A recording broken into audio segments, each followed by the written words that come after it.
well, thanks for coming on Saturday. It's a big deal.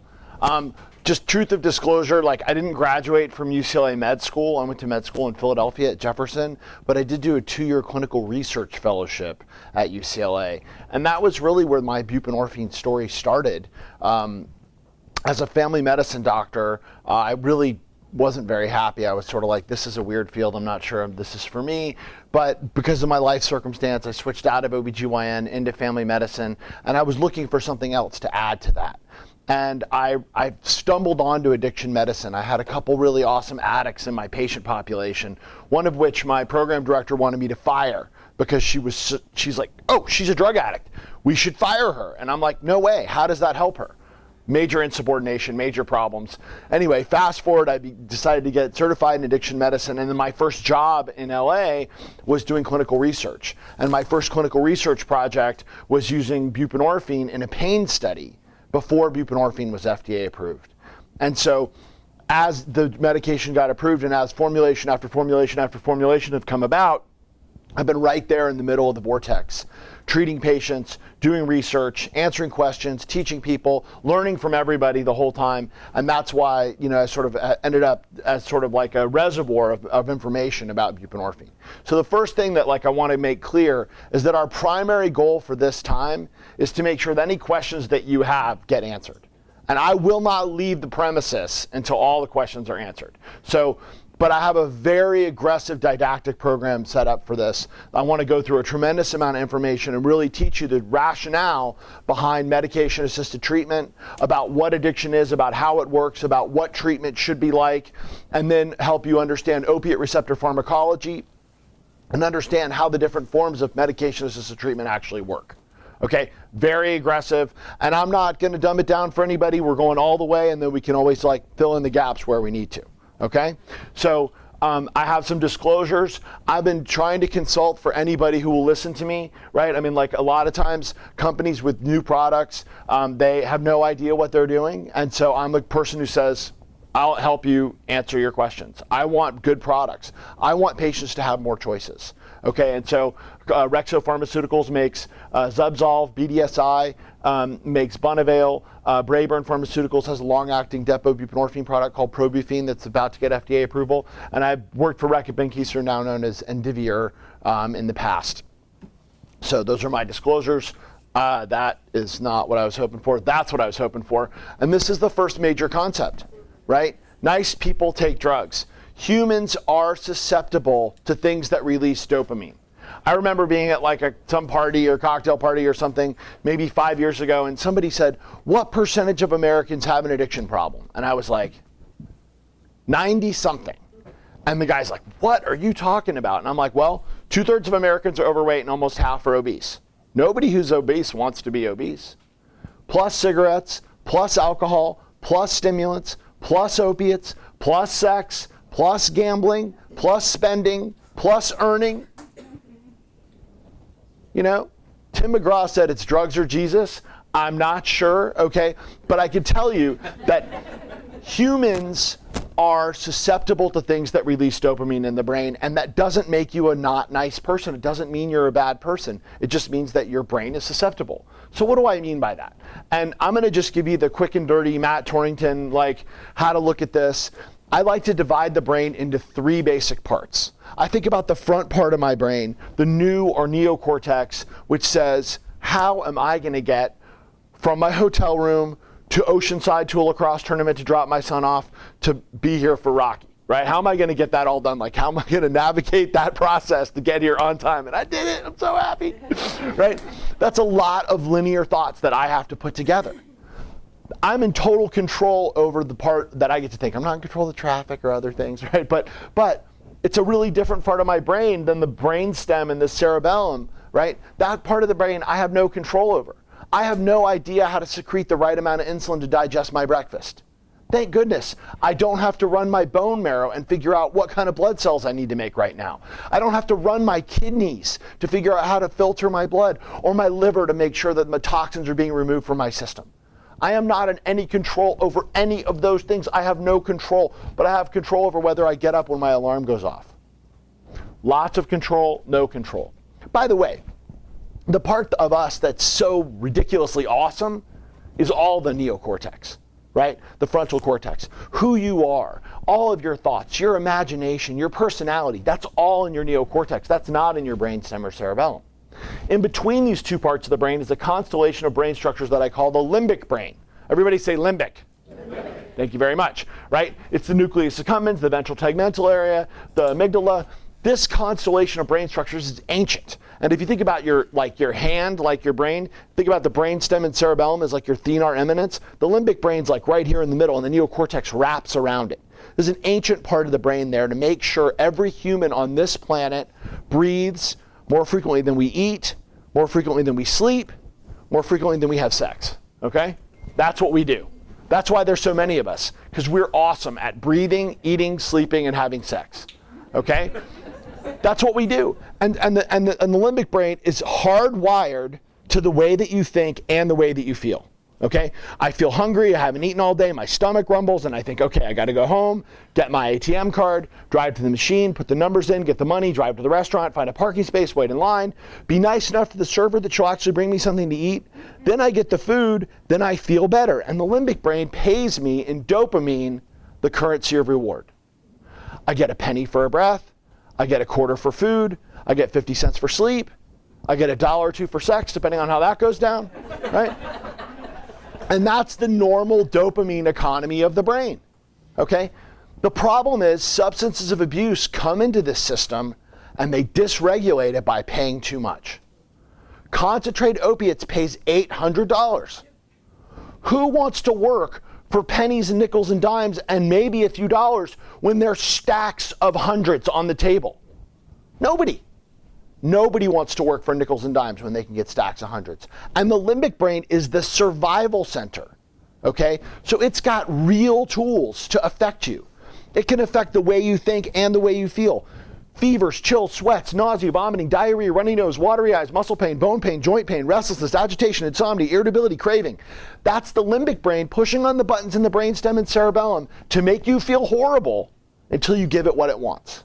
And if that weren't scary enough, it also can rewrite your teleprompter, changing the way you think, changing your thoughts to get you to make terrible decisions. It doesn't matter, I can stop later, I can afford it, I'm doing fine, no one can tell. All the crazy stuff we tell ourselves about why we're not doing what we know we should be doing. And this is the limbic brain's job, okay? It's its mission in life.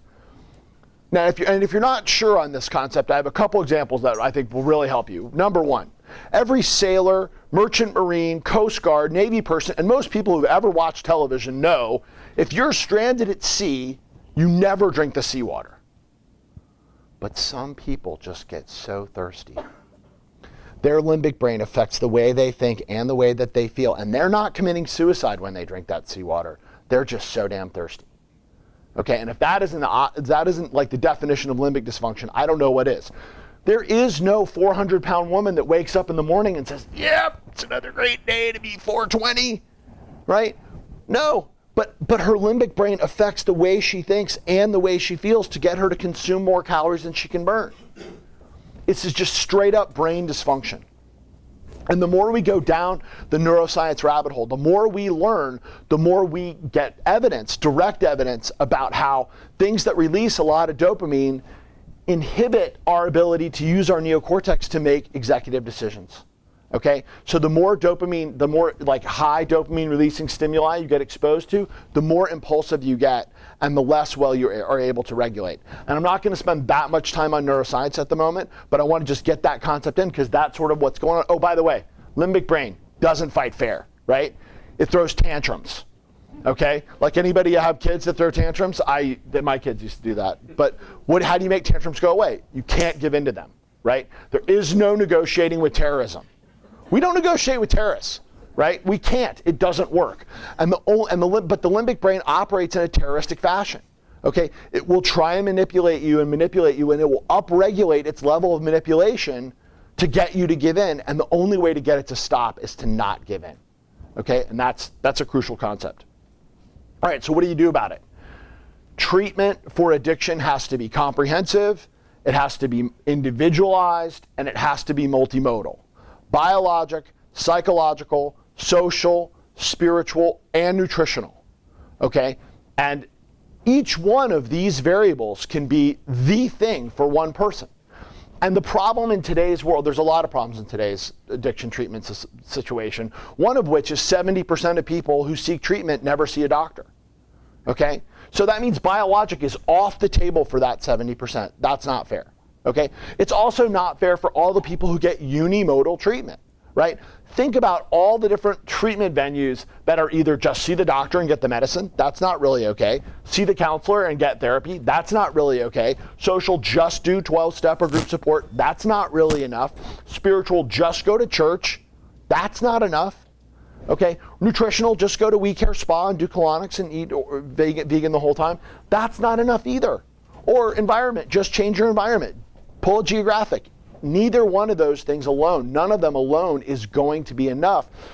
But each one of those variables could make a huge difference for you. And it's the process of amalgamating that constellation in a specific, unique way for the patient, okay, that's going to give them the best chance of sustained success. Biology, we just talked a little bit about the brain and how it works, but addressing the biologic issues is crucial. If you have thyroid dysfunction and you're incredibly depressed, we got to get your thyroid working in order for you to feel better. If you've got cancer, we got to address that, right? Whatever the biologic issues are, they have to be addressed. And if we can use medication, assisted treatment to get better outcomes, fantastic, it doesn't matter, right? Psychologically, using drugs and alcohol to deal with psychological and social problems is like using a shredder to deal with your credit card bill.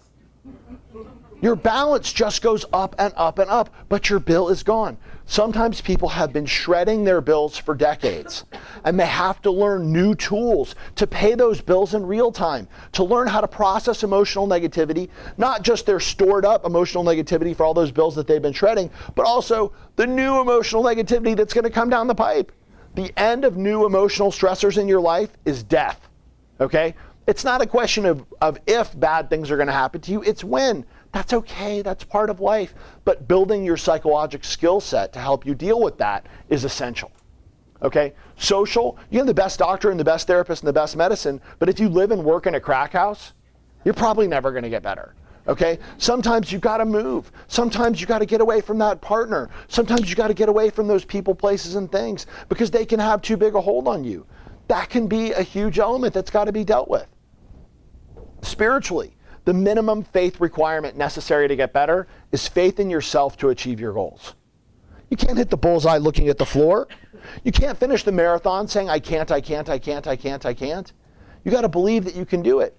And whatever spirituality you add and you can bring to the table, great. More is better. Okay? And, also when we think about mind-body activities, yoga, prayer, meditation, Tai Chi, those are push-ups for your neocortex. Those are basically, every one of those things are something where you're using your neocortex to not listen to your limbic brain, right? You're sitting there holding a difficult yoga pose, right? And my brain's going, dude, this is totally stupid. Don't do that, right? That hurts, I'm sweating, no, I'm gonna hold it till she says stop, right? Using your neocortex to overwhelm your limbic brain. When you're praying or meditating, you may not be comfortable. You may prefer to get up or move, but you hold yourself in that position. It's using your neocortex to overwhelm your limbic brain. It's more exercise for you, not to mention your connection to the higher power and whatever else you're going to get from that. And then nutritional, right? 2/3 of Americans are overweight, almost half are obese. What we put in our bodies is a huge element of this. And quite frankly, we could spend a whole hour just talking about nutrition, about all the bad things going on, the way the people who are selling us food are hurting us. Because they don't really care about keeping us well, they just care about getting money. And that's our economy, I get it. But we have to be smarter about what we're putting in ourselves, because that's this whole thing is about how we affect ourselves with what we put inside our bodies. Okay? And the environment makes a huge difference. In addition to all those variables, if they weren't enough, there's a whole nother extra layer of variables that have to be addressed. If you've got legal issues, you're facing felonies, got to deal with that, right? You got financial issues, you got no money and no job. That's got to be dealt with. Vocational issues, educational services, housing issues, if you're homeless, right? We got to deal with all those issues. And when you look at somebody through the biopsychosocial lens, the addict seeking treatment for the first time is so much sicker than the executive that just had a heart attack. Because the executive still has their job and their family and their money and their support of their friends and family, right? The addict may have just as severe a medical issue with bacterial endocarditis or something, but they've got no job, they've got no family, they've already alienated everybody, they've spent all their money, they may not have any insurance. I mean, like, it's just so much worse for them. And addressing these other issues are also part of that comprehensive, individualized, multimodal treatment over time, okay? Over time, what are we talking about over time? So I don't know about if you guys are like budding economists or financial wizards. I'm not really. But it's fascinating that if you have $1,000 and you save it and you get 8% interest for 100 years, you end up with over $2 million. Okay? That's the power of compound interest. And the point is that the momentum of recovery accrues with compound interest. The longer you stick with it, the greater the return on investment per unit time is. And this is really frustrating for people in early recovery because they get to 3, 6, 9, 12 months and they haven't got their credibility back. They're not trusted the way they were. They haven't really gotten everything that they wanted yet, but they're frustrated because they're like, oh, but I'm doing great. I don't understand. Hang in there. The longer you do well, the more your return on investment gets per unit time, and you get exponential return on your investment. And so that's a big lesson to tell people that 30, 60, or 90 days is not going to be enough. It is not a process that lends itself to acute treatment. We've been treating addiction like a gunshot wound.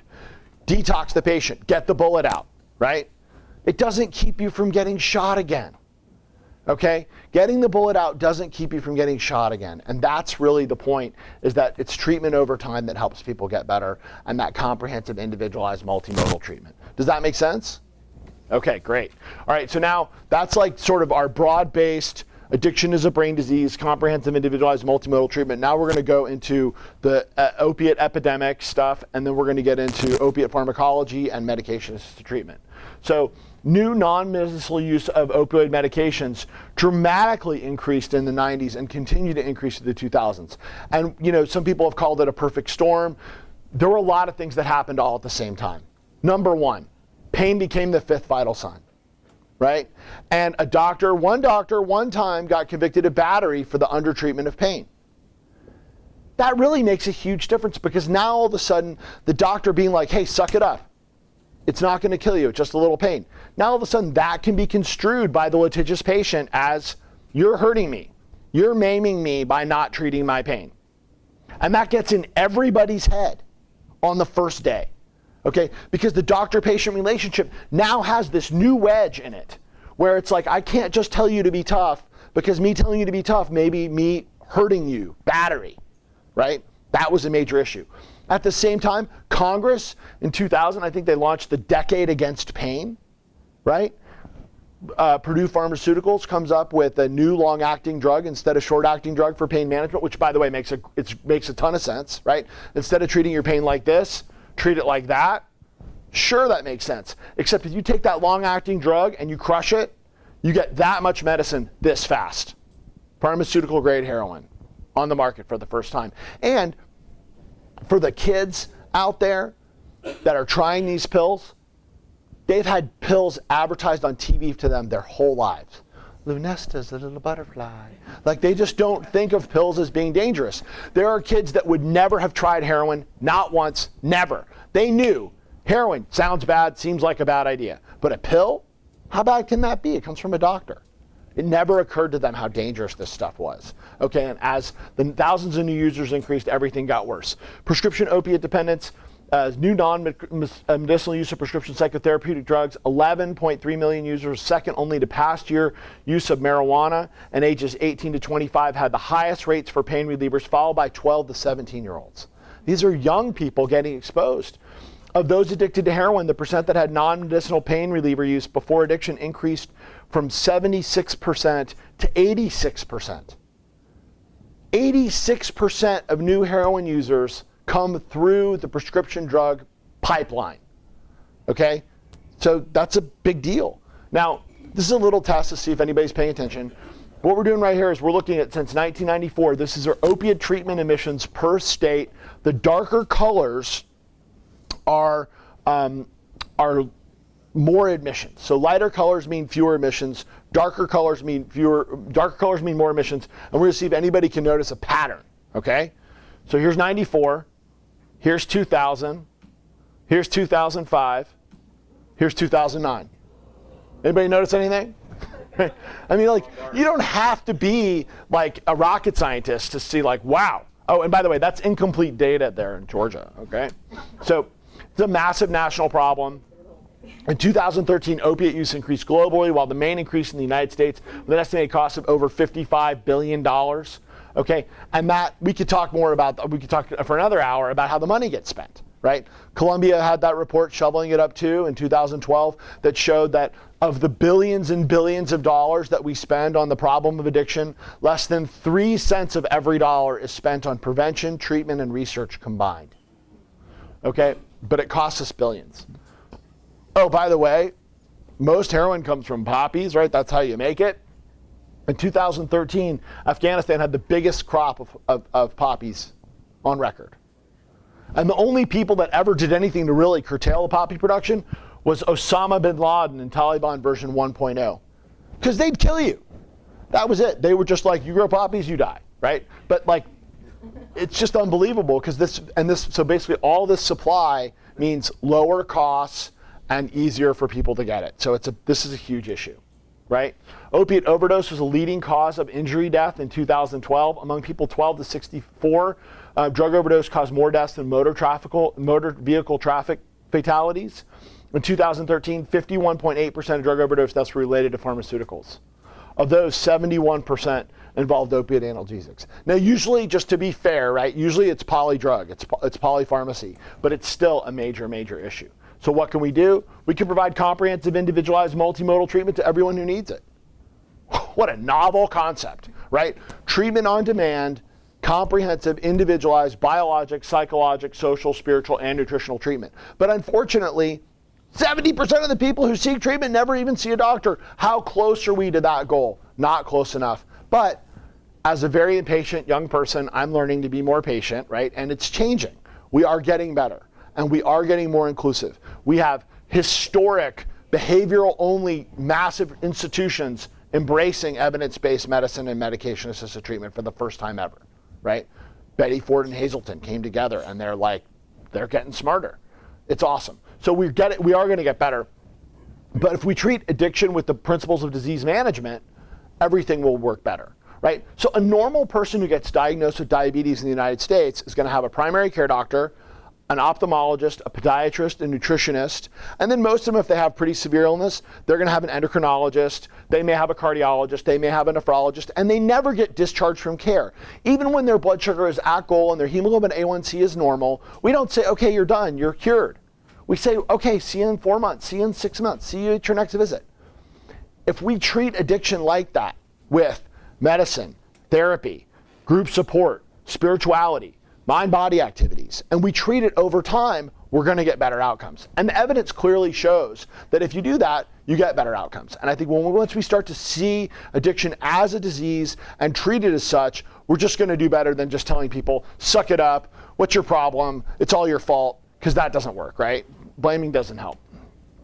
So what is medication-assisted treatment? Well, first of all, it was named after me, which is awesome, right? Because my name is Matthew Alexander Torrington, and I just think that was like so clever of them, right? Because really makes me like into it, right? But it's the use of medications in combination with counseling and behavioral therapies to provide a whole patient approach to the treatment of substance use disorders. And there's a ton of evidence for this. Research shows that when treating substance use disorders, a combination of medication and behavioral therapies is most successful. Medication-assisted treatment is clinically driven with a focus on individualized patient care, okay? The business case for medication-assisted treatment, and this is an old slide, I'm sorry, but it's from 2002, but like basically, if opiate addiction only cost us $20 billion, it costs us a lot more, right? The cost of treating an individual addicted to opiates could be as low as $4,000, okay? If we just treated everybody, we'd save billions of dollars, right? Every dollar that you spend on treatment saves between $8 and $16, depending on whose data you look at. But the problem is the money comes out of somebody else's budget, right? So the savings is on incarceration. Well, the incarceration vendors don't want less incarceration. They don't want their budget going down, right? But the people have to spend that money in treatment. They're not able to get it from the incarceration folks, right? It's a siloed system. It doesn't make a lot of sense. The World Health Organization has been all over medication-assisted treatment for years, and there's guideline after guideline that really recommends medication-assisted treatment. Medication-assisted treatment, when part of a comprehensive program, has been shown to improve outcomes, increase retention in treatment, decrease illicit opiate and other drug use, decrease HIV and Hep C infection, decrease criminal activities, increase employment, and improve birth outcomes for patients, okay? So that's the basic backdrop behind medication-assisted treatment. And now we're going to talk about opiates, because if we want to talk about opiates, we all have to become experts on opiate receptor pharmacology. And, it's a little bit of a hassle, but we're going to do it anyway, right? So what are opiates? They're things that make people sleepy or tired or, but this last definition in the dictionary is my favorite: that which quiets uneasiness. Now think about how much uneasiness there is in the world, and there's probably always been. But when you take an opiate, it makes you less uneasy, okay? Think how reinforcing that is for somebody who is just opiate naive, and then they take something and then they're less uneasy. I mean, that's kind of a big deal. I sort of liken opiates to the fire hose. If your house is on fire, think of your house, right? Hopefully this isn't the case. If it's on fire, right? We want to bring the fire hose to put the fire out. But imagine what the fire hose does to your house right now with no fire, right? It's really dangerous. So opiates used in the setting of acute or serious pain, they have a different action than when they're used outside the setting of pain. And that's one of the ways in which they're so dangerous, right? So this is just a picture of an opiate receptor.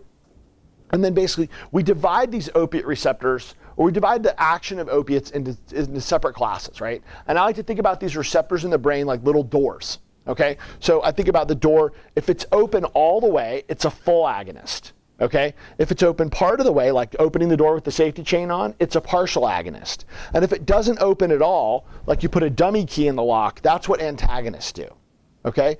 And so the full agonists are things like heroin, which has a really fast onset, is very powerful, opens the door all the way really quick, but a short half-life, and it closes really quickly. Methadone, a long-acting full agonist, right? But the door stays open for a long time and then slowly closes, right? Hydrocodone, oxycodone, full agonist, not as powerful as heroin, but not as long acting as methadone, but longer acting than heroin, right?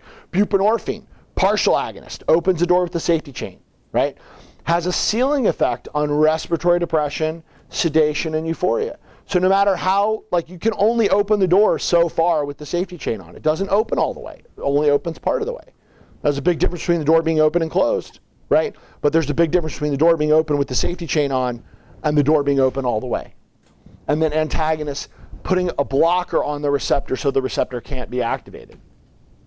Okay, so we just sort of talked about this, right? Partial agonists, antagonists, we went right through that. So here's a graphic representation that might help you a little bit. So this white line right here, this is sort of what we think about for heroin, right? So if somebody's physically dependent on heroin, right, they're spending the majority of their time either getting drug, using drug, getting over getting drug, being sick, or getting back to the point of trying to get drug. And that basically takes up the majority of their time, because this process is so fast, right, that and by the way, when you get into the sick subjective zone, you're not well, right? I mean, people can be all that fevers, chills, sweats, nausea, vomiting, diarrhea, runny nose, watery eyes, muscle pain, bone pain, joint pain, restlessness, agitation, insomnia, irritability stuff. That can be very intense. And that process is customized by the limbic brain to make the person feel so uncomfortable that they'll do anything to avoid it, right? And so the idea is that what methadone does is it saturates all the receptors, just keeps the door open. Forget this process of having to do this all the time. Just prop the door open, take it once a day, leave the receptor saturated, and move on with your life, right? Buprenorphine does the same thing. Prop the door open with the safety chain on, right? Keep the receptors activated, only partially activated, but activated all the time so that the limbic brain isn't telling you you're starving to death for opiates all day, every day. And antagonists block the receptors so that they can't be activated no matter what you try and do. Okay? So let's talk about the FDA-approved medications. they're basically divided into agonists, partial agonists, and antagonists. Agonists, methadone and LAM, which is approved but no longer available, there's no commercial vendor for it, is a longer acting methadone, right? Partial agonists, buprenorphine and buprenorphine naloxone, okay? And then antagonist, oral naltrexone and long acting depot naltrexone, Vivitrol, right? So then here's another little graphic to help you sort of understand the difference. Methadone, a full agonist, a long acting full agonist, as dose goes up, the effect goes up. Buprenorphine, okay, as the dose goes up, it plateaus. So this is as the dose continues to increase, the opiate effect plateaus, okay? So when you have somebody on buprenorphine and they take 8 times their normal daily dose, nothing happens. There's no change. If you're on methadone and you take 8 times your normal daily dose, you die, right? You get euphoric, you stop breathing, you pass out, and you die. Right? And that's one of the major differences between partial agonists and full agonists. Antagonists, as doses go up, there really isn't any change. Okay? So I know we're here to talk about buprenorphine a little bit, but first let's understand the history and let's understand more about methadone. Methadone, long-acting full opiate agonist, must be dosed in or opiate treatment programs, or formerly known as narcotic treatment programs, daily dosing until you're stable, which can be months or even years. Okay? And it's a long, long road, right? Because it takes weeks to months to stabilize on methadone. It takes weeks to months to reduce your dose on methadone. And I see it as being a very, very long-term treatment. However, right, although we sit there and talk about how terrible everybody saw Methadonia on HBO, and you mix with benzos and you're a zombie, and it does all this bad stuff. It's actually one of the most, if not the most studied drug in the pharmacopoeia, has saved thousands and thousands and thousands of lives, and is incredibly inexpensive to administer. Okay? And one of my favorite studies about methadone was done in Sweden in 1984, where they basically randomized people who were to regular outpatient treatment or methadone. And a little yellow circle means you're somebody who's doing heroin if there's an H in the middle of your circle. Okay? After 2 years of the people on methadone, you had 4 still using heroin and 1 in jail, and everybody else stopped. Of the people who got regular outpatient, 2 are dead, 1 lost their leg to amputation, 1 had sepsis and endocarditis, and the other was hospitalized with sepsis, acute blood infection. 2 are in jail, 1 stopped using, and the rest are still doing heroin. Which group do you want your kid in? Okay? And by the way, I don't want any diabetics to have to take insulin. But I'd rather have you take insulin than have sustained hyperglycemia and go blind or have a heart attack or a stroke. Okay? So then they crossed the study over and said, okay, let's give everybody access to methadone. And of the people who chose methadone, right, you still got 3 that are using, 2 that are in jail, but everybody else was able to stop using heroin. Of the others, 1 person stopped, 2 are in jail, and 5 are dead. Which group do you want your kid in? Okay? And this is a very difficult treatment to use. Methadone, you have to take it every day. You have to show up at the or get opiate treatment program every day for months to years until you're stable, and then you can take it home. It's a big deal, but it saves lives. HIV seroconversion.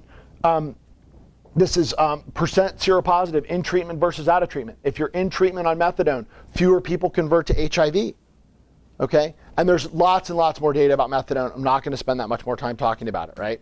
Oral naltrexone. What does it do? Put the blocker on the receptor. Works great, right? But the oral drug has a really short half-life. So if you stop the drug on Thursday, you can get high on Friday. And that's not such a big stretch for somebody to not take their medicine, right, in order to facilitate what they want. Plus, there's evidence that taking antagonists resensitizes opiate receptors and reduces tolerance.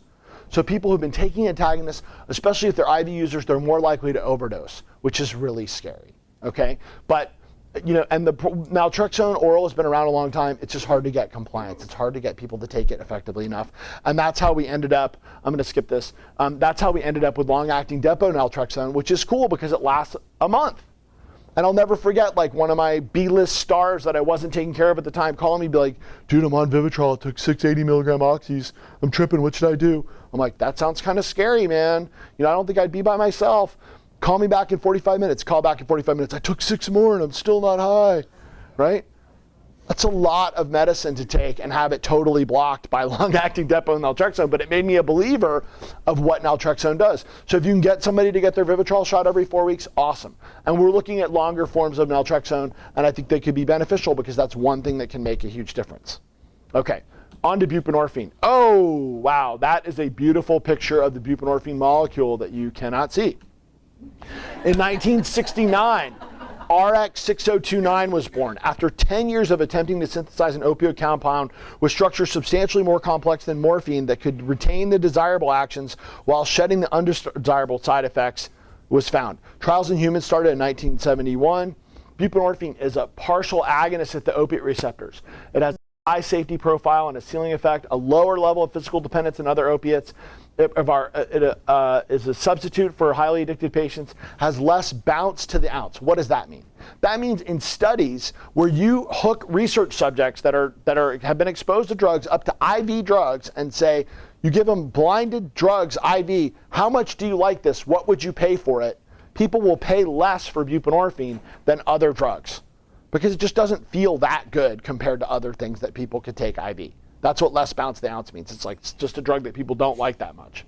It has tight receptor binding, and this is one of the things that makes buprenorphine such a wonderful molecule, is it binds to receptors incredibly tightly, and that's where its really long half-life comes from, and that's where its ability to blunt subsequently administered opiates comes from, and that's where the trickiness of starting the drug comes from because it can knock other opiates off the receptors when it's administered. This is just showing the partial agonist versus full agonist. This is showing that the effect of buprenorphine on this peak opiate scale is about the same as 60 milligrams of methadone, or some of that old dogma from like, oh, you had to be below 60 on methadone before you could switch over to buprenorphine came from. Yeah? What was half-life? Like, what does that mean? Half-life? Yeah. Like, you mean back here? Half-life is how long it takes for one half of the drug that you took to be metabolized. So, like, if you think about the half-life of your paycheck is how many days until half that money is spent, right? Like, so it's just like, so if you take a drug that has a 24-hour half-life and you take 10 milligrams of drug, in 24 hours, 5 milligrams of that drug is still working for you. 24 hours later, 2.5 milligrams of that drug is still working for you. And some of these drugs with longer half-lives, that's one of the reasons why they can be tricky to use, because as you stay at the same dose, the blood levels increase because every day some of that medicine from yesterday is still lying around. Okay? So respiratory suppression is one of the major things about opiates. And that's one of the coolest things about buprenorphine is that it doesn't cause respiratory depression as doses go up. Now look, you add buprenorphine to benzodiazepines, especially IV benzodiazepines. You add buprenorphine to benzodiazepines and alcohol. That's crazily dangerous, okay? And nobody's saying that it isn't, right? Because the human body is very resilient to respiratory depression, especially from one source. But you start respiratorily depressing yourself from more than one source, alcohol, benzos, opiates of any flavor, that's incredibly dangerous, okay? But buprenorphine is safer than all the full agonists when it comes to respiratory depression. Buprenorphine for opiate dependence suppresses withdrawal, substitutes for street opiates, and blocks, I would say blunts, subsequently administered opiates. Because if you're on a robust dose of buprenorphine and somebody just stops by with a shot of heroin like they always seem to, right? And you do that shot of heroin, you're not going to get the same effect because the receptors are going to be saturated with buprenorphine and the heroin's not going to be able to get on the receptors, okay? And there's safety with buprenorphine in long-term use. Isn't there opiates in that drug also? So the opiate in buprenorphine is a different kind of opiate, right? All the other opiates we could think of, heroin, methadone, oxycodone, hydrocodone, codeine, morphine, hydromorphone, Dilaudid, they're all full opiate agonists. Buprenorphine is a partial agonist. So it is in the opiate family, but it has a special thing about it, and that as the doses go up, right, there's a plateau on respiratory depression, sedation, and euphoria. It's like I remember one of my first patients on Suboxone, right? She was this cancer survivor with osteonecrosis of her hip, polysubstance dependent. She was getting her pain treated with OxyContin, which she was abusing back in the day. And I put her on buprenorphine, and she calls me, it's like, Torrington, this stuff sucks. I took 8 of them and I didn't even get high. And I was like, yes, that's what I'm talking about, right? I love this drug. So the idea is that, yes, buprenorphine is in the opiate family, but it's a different kind of drug than all the other opiates. And this is one of the places where everybody goes off the rails. They're like, well, you're just trading one addiction for the other. You're still on opiates. You're on something in the opiate family, but it's a totally different substance, right? Now, not to ignore the idea that there's a difference between being on nothing and being on a partial agonist. But that is totally different from being on a full agonist. What happens if all your receptors are blocked and you still keep taking stuff? Does it just metabolize regularly? Does it negatively affect your body? Depends on the individual, right? If you're on buprenorphine and you start taking full agonists again, and you stop taking buprenorphine, eventually the full agonists will work, right? The buprenorphine will metabolize out and you'll be just like you were before, right?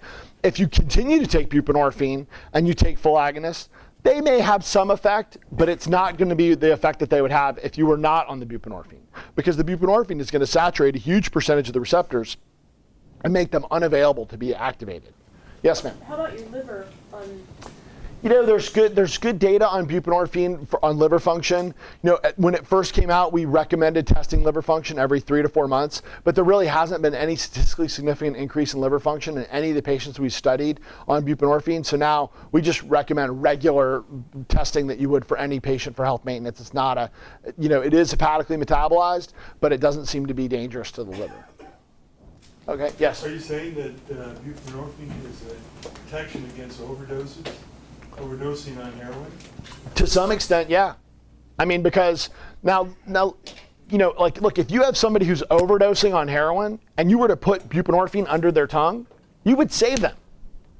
You would knock the heroin off the receptors and precipitate withdrawal, and you would save them, right? So, I mean, now I'm not advocating for people to use buprenorphine and heroin at the same time, right? I don't want anybody to use heroin. I think it's a bad idea, right? But, you know, and by the way, when we think about overdose protection, we really are thinking about naltrexone, because that's what really is the most effective thing, and it has the fastest half-life and the most effective way to stop an overdose in progress. Okay? Also, let's talk about withdrawal, okay? Because there's a lot of hubbub out there about withdrawal, about how bad withdrawal is, how bad withdrawal from methadone is, how bad withdrawal from buprenorphine is, how bad withdrawal is. Let's just talk about how bad withdrawal is, first of all. Withdrawal sucks, right? And it is customized to make you feel horrible. And it starts as nothing, no withdrawal. And then it gets a little bit of like, oh, I feel a little bit weird, I feel a little bit uncomfortable. And then the more times you go around the circle, the bigger it gets, the wider it gets, the bigger it gets, the wider it gets, the worse the syndrome becomes for you. And it never gets smaller.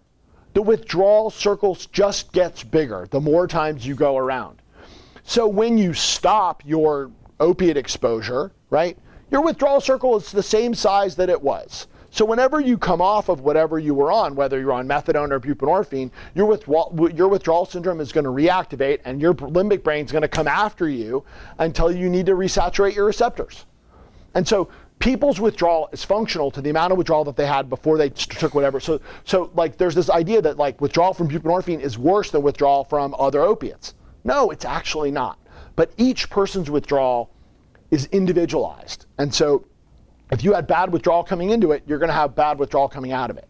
If you didn't have much withdrawal coming into it, you're not going to have as much withdrawal coming out of it. And with each individual withdrawal experience is dependent on the set of the individual and the setting that they're around, right? So if you're in a very uncomfortable setting, like you're going to feel worse than if you're in a very comfortable setting.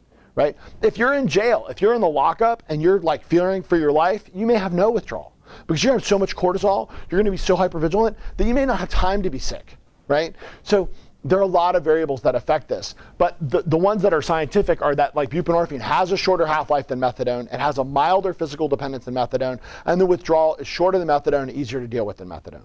The withdrawal from heroin is much more intense, but it's shorter.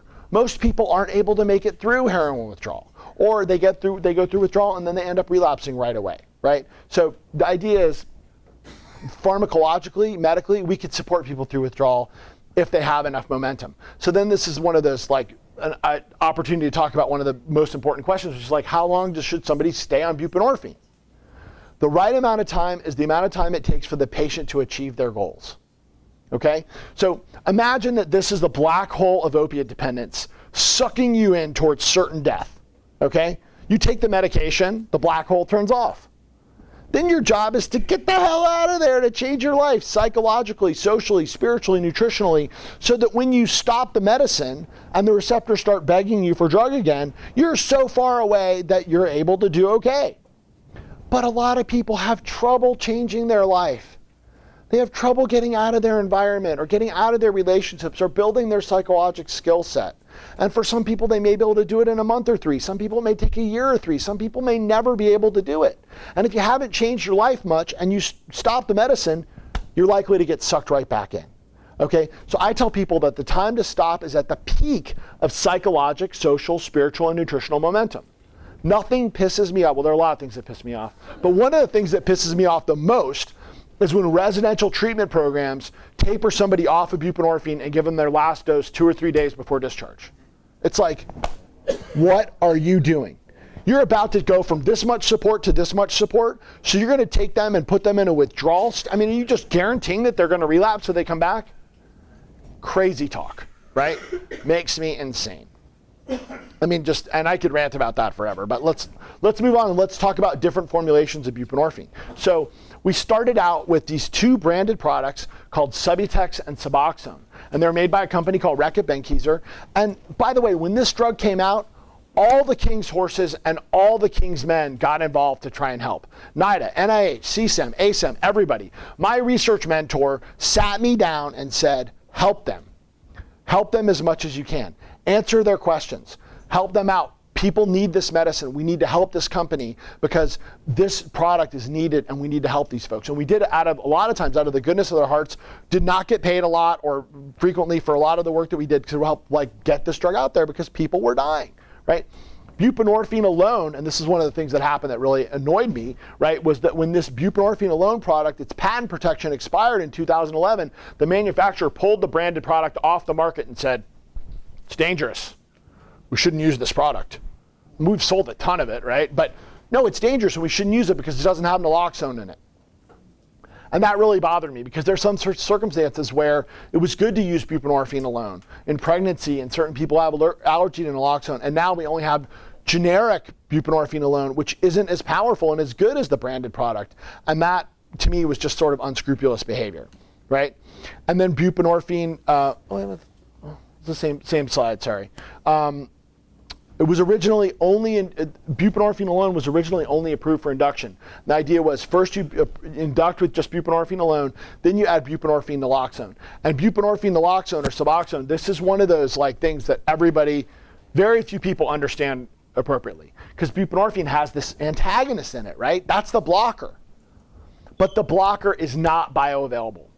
In the vast majority of people, 98%, they are not going to absorb enough naloxone for it to be bioavailable in their brains, okay? The point of the naloxone is to prevent the Suboxone from being dissolved and injected. In France, where buprenorphine had been widely available for years, people would inject buprenorphine with benzodiazepines, and sometimes they would die. Go figure, who should be injecting benzodiazepines in themselves, right? That sounds like the worst idea I can imagine. Add some buprenorphine to that, add some Jack Daniels to that, add some other, your chance of death goes way up. And we just couldn't have this product out there that people could easily inject. So we added naloxone to the buprenorphine to make it non-injectable. And that is the function of naloxone and Suboxone, okay? All the pharmacologic properties of the drug come from buprenorphine. The naloxone is there to prevent abuse and reduce diversion, okay? I just said that pretty much. If injected, right, the idea is if you inject this stuff, the naloxone is highly bioavailable and it'll precipitate withdrawal before you could get any euphoria, okay? And then this is just, this is a little bit of a complicated slide. So what we've got here is we've got placebo versus intramuscular use, and these are different doses, right? And then we've got sublingual use, showing that when you ask people about does it feel good, does it have any good effects, when you do go intramuscular buprenorphine alone, people feel like it's good. If you add naloxone to it at this ratio, right, people say it's just like placebo. It doesn't feel good if you inject this, okay? Does it have any bad effects? Well, look what happens when you inject this buprenorphine naloxone. No bueno, right? people don't like it as much. And that's the whole idea of trying to make sure that the drug that we're using to help people with their problem doesn't intensify a problem or cause a different problem. Does that make sense? Okay, so then we got Suboxone tablets, also released in 2002.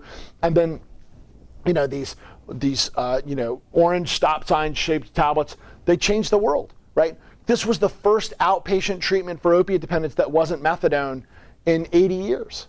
Okay, and a lot of people got into treatment, and then it was discontinued in 2012 for the same reason Subutex got discontinued. It was no longer patent protected. It came out in generic, and then the company that made it said, we think this drug's dangerous.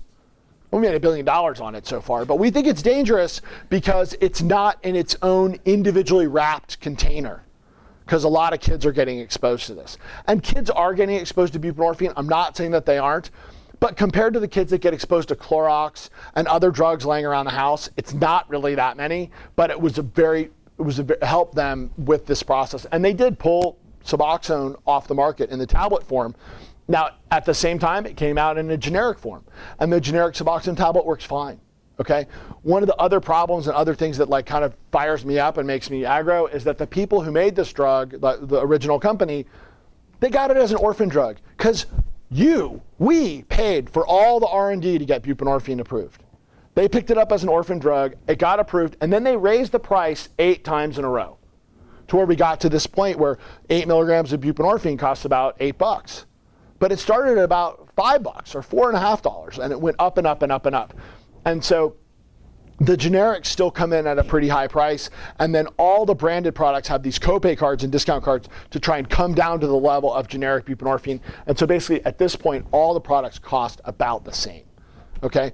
And then Suboxone film was what replaced Suboxone pill for the manufacturer, and it does have some very interesting advantages, right? It's in a uniquely numbered, identified, individually wrapped thing with F1 child-resistant packaging, which is good, right? So you could trace these films by the package number, and that's cool. And although they would tell you in the package insert never to do this, these films can be easily divided.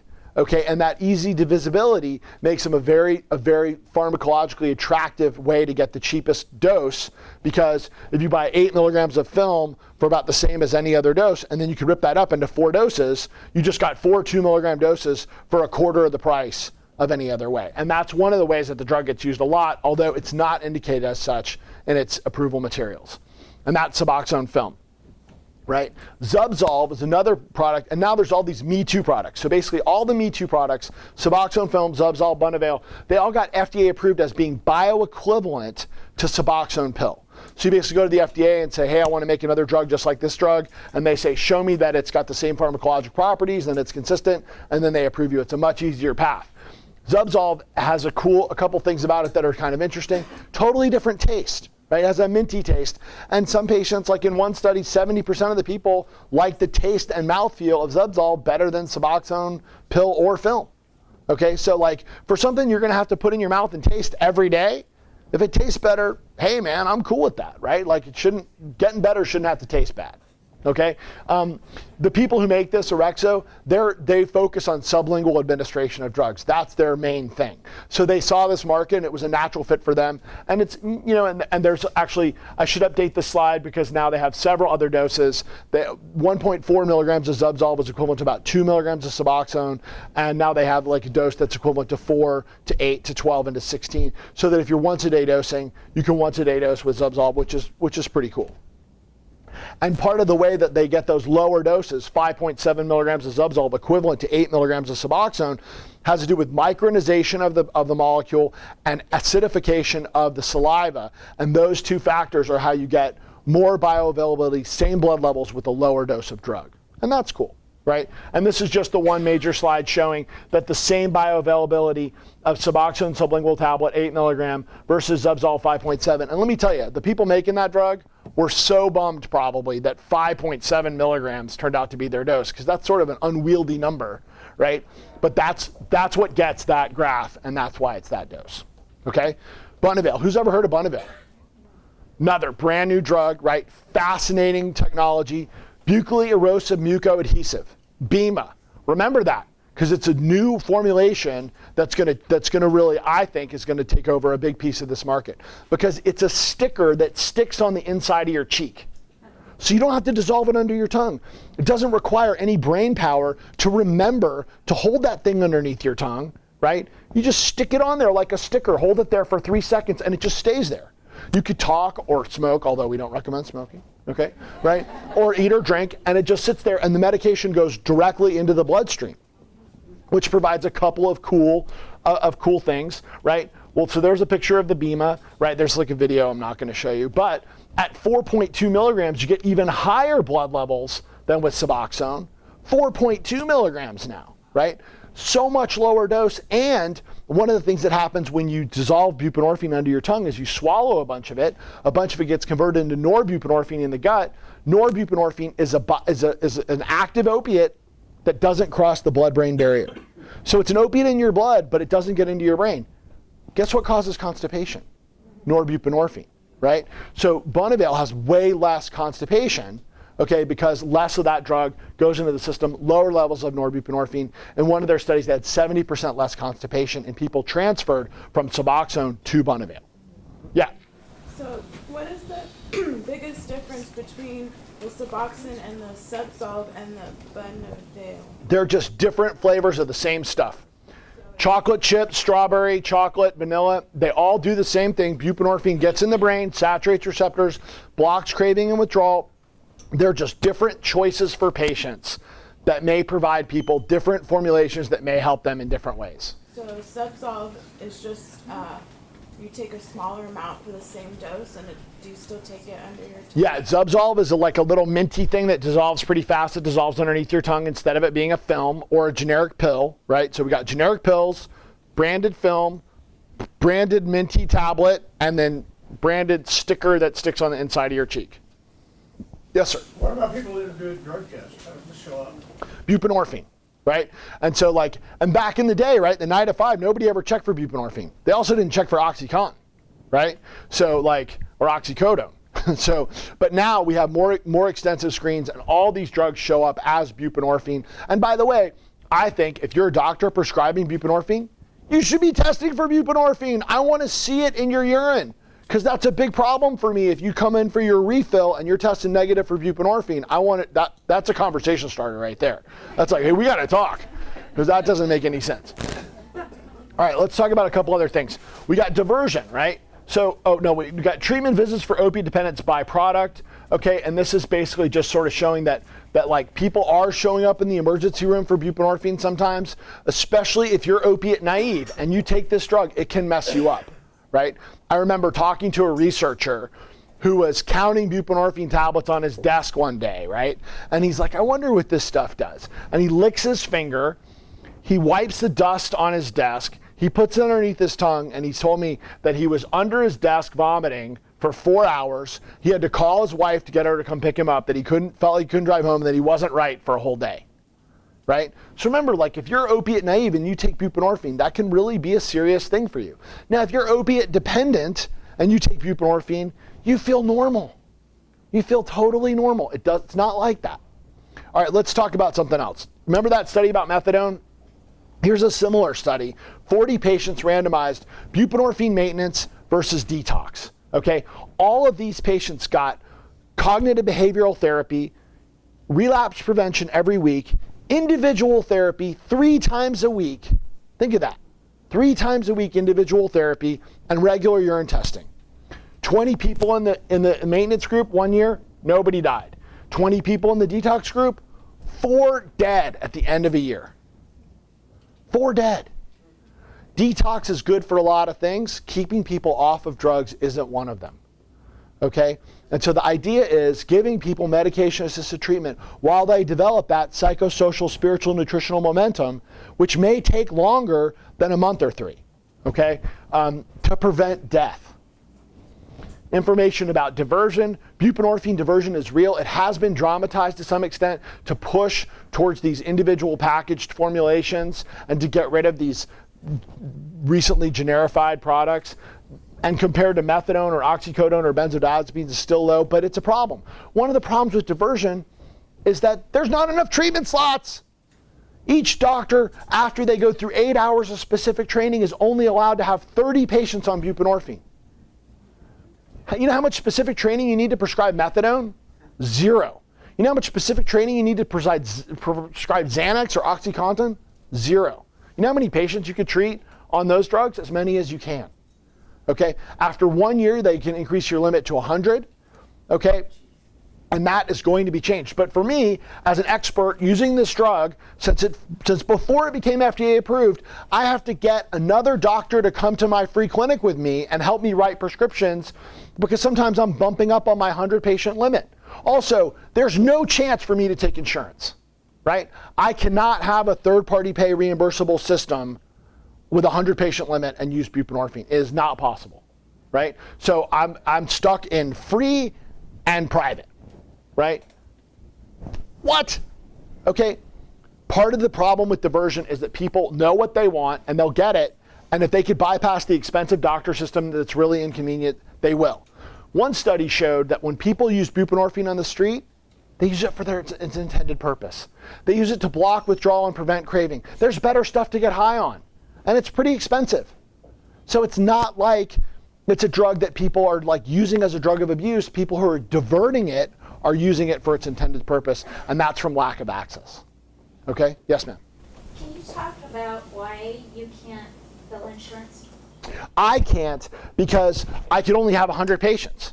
And how am I going to have a third-party reimbursable system on 100 patients? Like, how could I make a living on 100 insurance patients, right? My wife is a dermatologist. There's 10,000 patients in her practice, right? Like, I don't know, that seems like a lot. I mean, there's several providers or whatever. Like, so, but I'm only gonna be able to have 100 patients. Like, how are you gonna be able to get by on $40 per visit per patient from insurance and do that?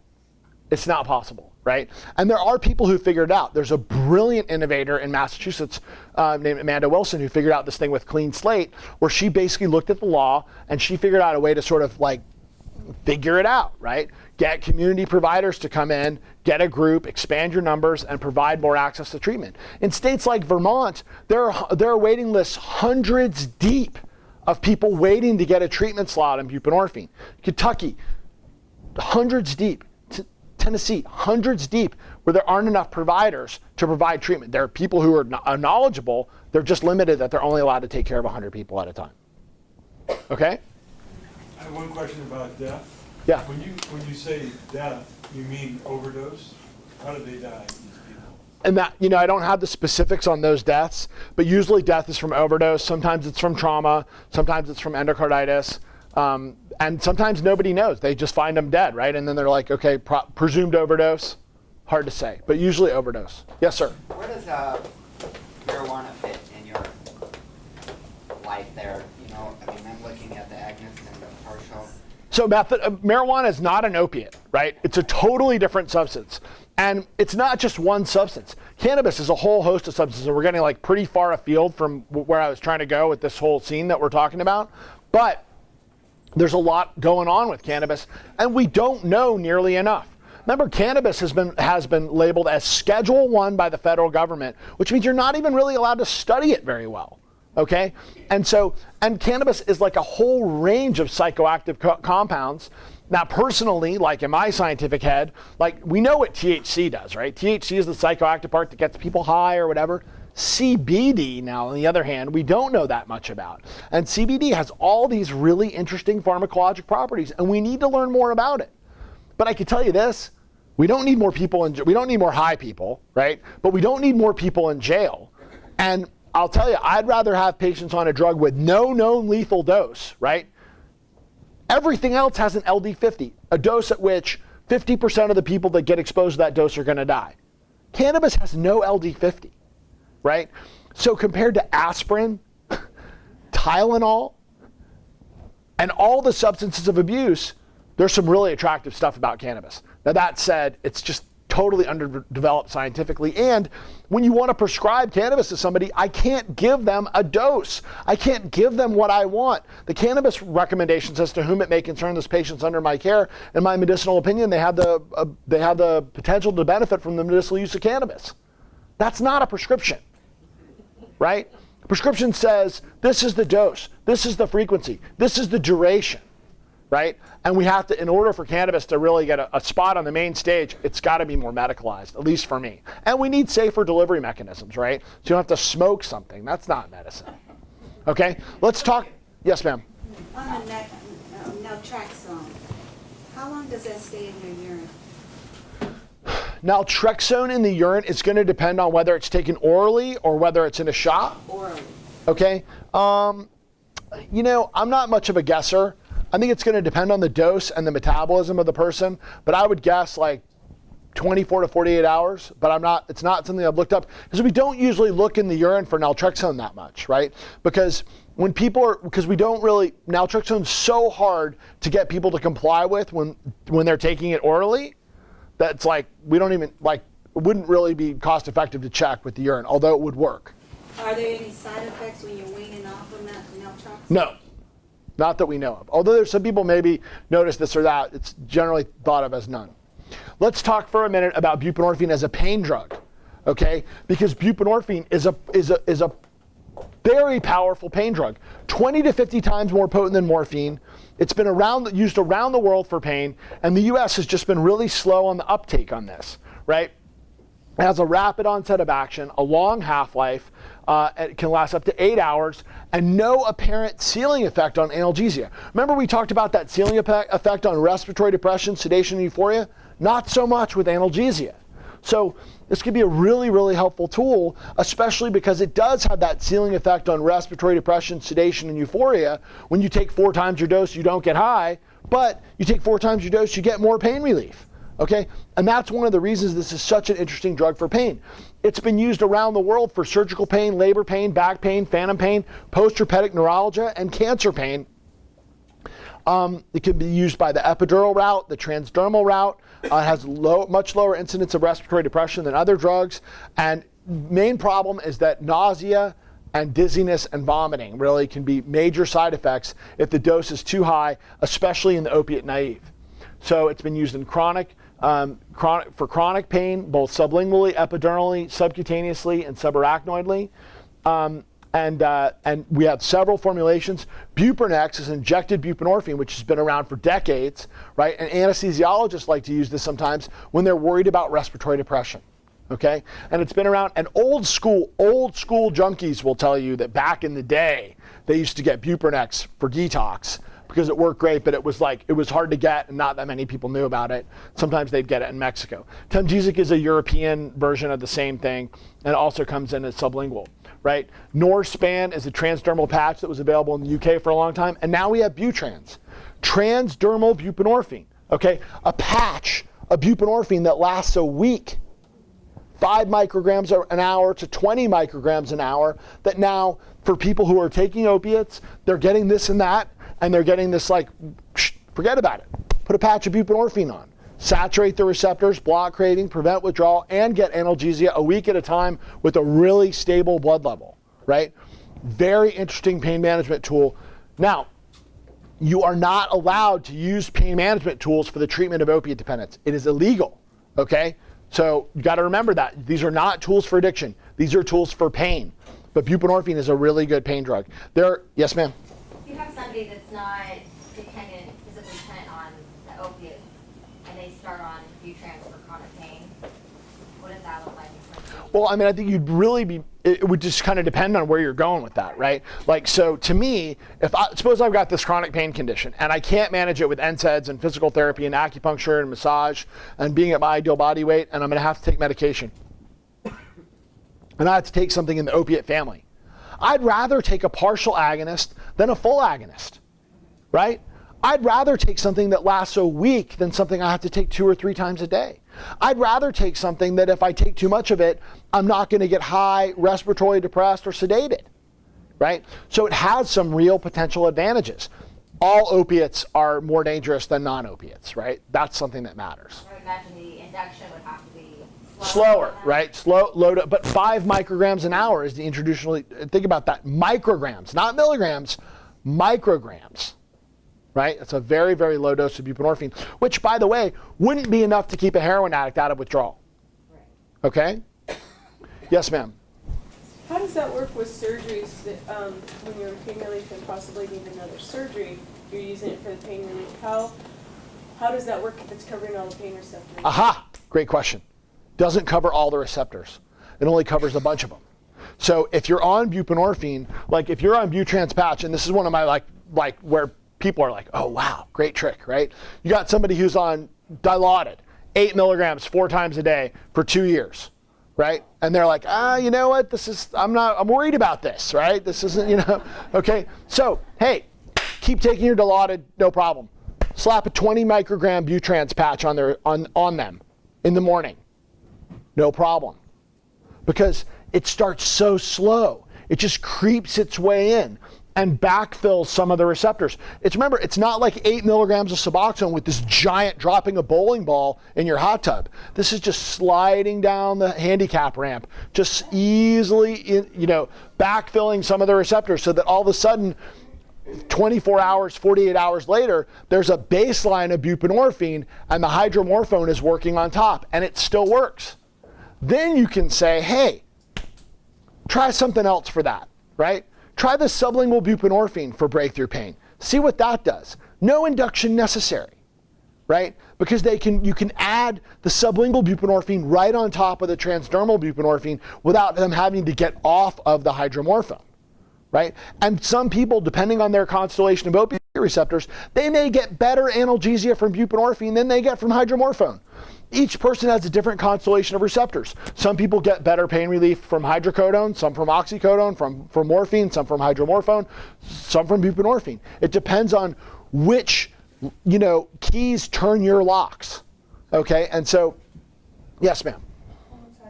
Okay, no problem.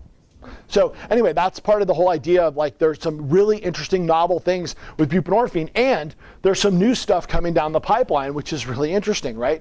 Probufene is a long-acting depot buprenorphine implant. It lasts 6 months or maybe more.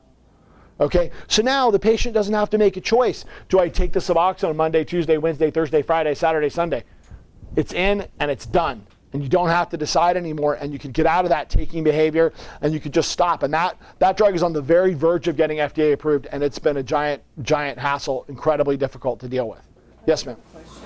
You're educating all of us, but how receptive are the providers out there? Which providers? The end users that you're going to, Well, healthcare providers. that's going to depend on each doctor, right? I mean, and the bottom line is that doctors are people who need training, okay? Doctors did not get training about addiction medicine in medical school, especially not older doctors. Younger doctors are starting to get training. I got grandfathered into the American Board of Addiction Medicine, which is the youngest medical specialty. I mean, do I look like a grandfather to you? Okay? I'm just telling you, it's a brand new thing, and it's changing over time. But I can tell you what, doctors don't change the United States. People change the United States, okay? And people are pissed. And people want changes, and people want to see people stop dying, okay? And medication-assisted treatment is part of a complete breakfast of recovery, right? It's not the whole breakfast. I'm not saying everybody should just take medicine and that's all they should do. But every patient should have the right to comprehensive, individualized, multimodal treatment over time, okay? And doctors don't look, medicine is a competitive marketplace. Okay, and eventually doctors that are not going to move with the times are going to get left behind, and people aren't going to want to see them. Okay, and patients should have choice, and they should get more and more choice as we get more and more access. And that's part of why big institutions like Hazleton and Betty Ford, which 8 years ago you could have never mentioned medication-assisted treatment in there, they would have booed you off stage. Today they're talking about it and teaching about it and offering it. Okay, just a couple more things just a couple more points I want to get across because we're getting into our scheduled break time, and I'm kind of a stickler for staying on time. Probufene, long-acting, 6-month buprenorphine product, very interesting. And then there's another drug called Belbuca. Anybody heard of Belbuca? It got FDA approved, and it's going to hit the market in January or February. Is a buccally erosive mucoadhesive of buprenorphine, incredibly low dose, indicated for pain. Now think about it. It's the first short-acting buprenorphine pain drug, and it's Schedule 3. Hydrocodone got elevated to Schedule 2. Belbuca is going to be the most powerful drug available that you could call in or not have to write a triplicate for. And so that's going to be good and bad maybe, right? Because look, more people getting access to opiates, not necessarily good, but people getting access to a partial agonist for pain instead of hydrocodone, oxycodone, may be good. But something to think about, like a new thing that's coming soon to a theater near you. Yes? Yes, ma'am. How well received are the insurance companies about covering these medications? So I'm not an insurance expert, but I could tell you that insurance companies are getting bludgeoned to death with residential treatment, inpatient treatment, emergency room treatment. And they are the ones who save money with disease management. So they get it, right? I mean, in California, like, look what happened. You don't even need a TAR for buprenorphine products with Medi-Cal anymore, right? I mean, so it's like I see third-party payers coming to the table because they're getting killed with these expensive treatments that don't work, right? So they want to just get better outcomes. And medication-assisted treatment improves outcomes. Yeah? Greatest resistance we see is from inpatient providers who do not want buprenorphine used. They don't want to embrace it, they don't want to use it, they don't want to hear about it. 3 to 5 days, exactly what you talked about, of detox and no more, that's it, now you're done. Forget the whole concept of medication-assisted treatment. Okay, and maybe I'm just a crass American, but I would ask the question to them, what percentage of patients in detox have been there before? And what business can get rid of its repeat business? I had a frank conversation with somebody running Promises at the time. I'm not trying to throw them under the bus, right? But I said, what percentage of people at Promises have ever been to Promises before? 60%. Buprenorphine, like my whole thing with my private practice is focused on longitudinal disease management of difficult addiction and pain cases. And it got born out of working in residential and being frustrated at watching people spend hundreds of thousands of dollars in Malibu over 60 or 90 days, and on day 95, nobody cares if you're dead or alive. Oh, and I don't work for you anymore, because I only worked for you when you were there, right? And one of my mottos of my private practice is 10 years with me at retail costs less than 1 month in a private bed at a luxury Malibu rehab. And it's a better investment. Get a trained expert to help you manage your illness over time. Think of the people managing this illness who have no one helping them that's a trained expert. And by the way, God bless all the people helping. But they're not trained experts. And this is an important point that I want to make real quick. Like, let's talk about 12-step real quick, right? 12-step, the single most powerful force in the universe helping people not die from addiction problems. 12-step is to addiction treatment as diet and exercise is to diabetes. All diabetics need diet and exercise. But a severe diabetic who just gets diet and exercise prescribed to them when they really need metformin and insulin, they're going to die. And it's not fair to them to just keep offering them diet and exercise and wondering why they don't get better. And it's so confusing for the diet and exercise proponents because everybody needs diet and exercise, and some patients will get all better with diet and exercise. But trying to figure out who's whom when you don't have the training is just not fair. And that's why I really think we have to embrace this idea that every single person needs comprehensive, individualized, multimodal treatment over time. Yes, ma'am. Sober living homes aren't allowing these drugs. My daughter's on Subotex, and that does not show up as an opiate. But I don't know if these drugs do they? These drugs are exactly like Subutex, and they show up as buprenorphine.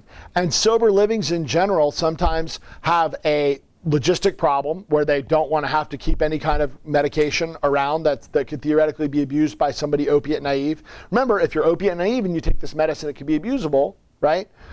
Number one. Number two, sometimes it's just outside of their ideologic domain, right? They just don't believe in it.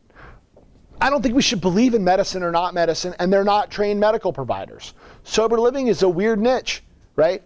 They're not providing treatment. They're providing housing, okay? And I really don't, and I think that's housing is a piece of the puzzle, but treatment is what people need. And personally, I don't know if there are any good lawyers out there. I don't think that's legal.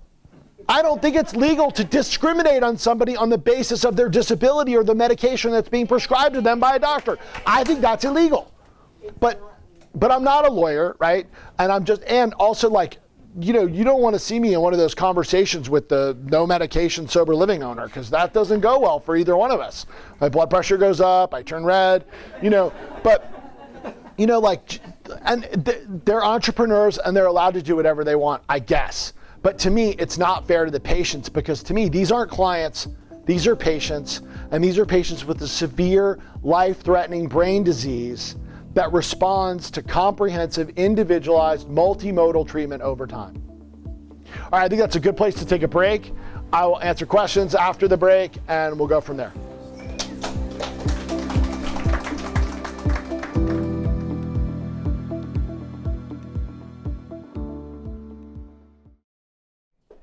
All right, so the goal for that, we have about 55 minutes left.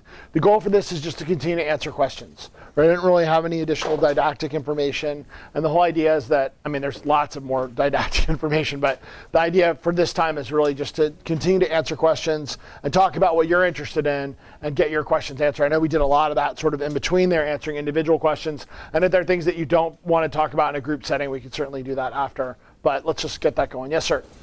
Has there been any studies done on the percentage of relapse if you've been on Suboxone, a Suboxone program, say for 6 months or a year, and you taper off of it to zero? What the percentages of relapse are on that? So one of the, I mean, and I don't, by the way, I do not claim to have the best grasp of the existing literature in the world. There are definitely people who are better at keeping up on literature than I am. So I'm not going to just tell you like, I can't label myself as a clearinghouse of knowledge and information that's been published, because there's more being published about this now than at any other time, right? And they say like if you read one journal a day, at the end of a year, you're like 6 years behind or something like so. Anyway, but there was a major study done that at UCLA and other places called the POET study. And what that did was that looked at people who were addicted to prescription opiates, and then it gave them like a first period of buprenorphine stabilization of about 4 weeks, and then it tapered them off. And then if they did poorly, then they got additional 16 weeks of treatment, okay? And then what that was looking at was if you add doctor-patient care, like plus the medicine, that's like one variable. And then whether or not you added counseling to that, did the patients do better? And the study was sort of like a weird study because it didn't really show that counseling added anything very tangible. And it also showed that when people stopped the medicine, they did worse, a lot worse, right? Like 20% stayed sober or less, right? And it didn't matter. Another thing that was interesting in that study is they compared a 7-day taper with a 28-day taper, and there was no statistically significant outcome differences between those, right? And so our point is that the right amount of time on the medicine is the amount of time it takes for the patient to achieve their goals. And research studies are disasters because, at least in my environment, the people who participate in research are the people who can't access anything else. So their psychosocial variables are so difficult that they cannot, I mean, like, it's just it's incomprehensible that it's going to work, right? And we don't expect this of other medicine.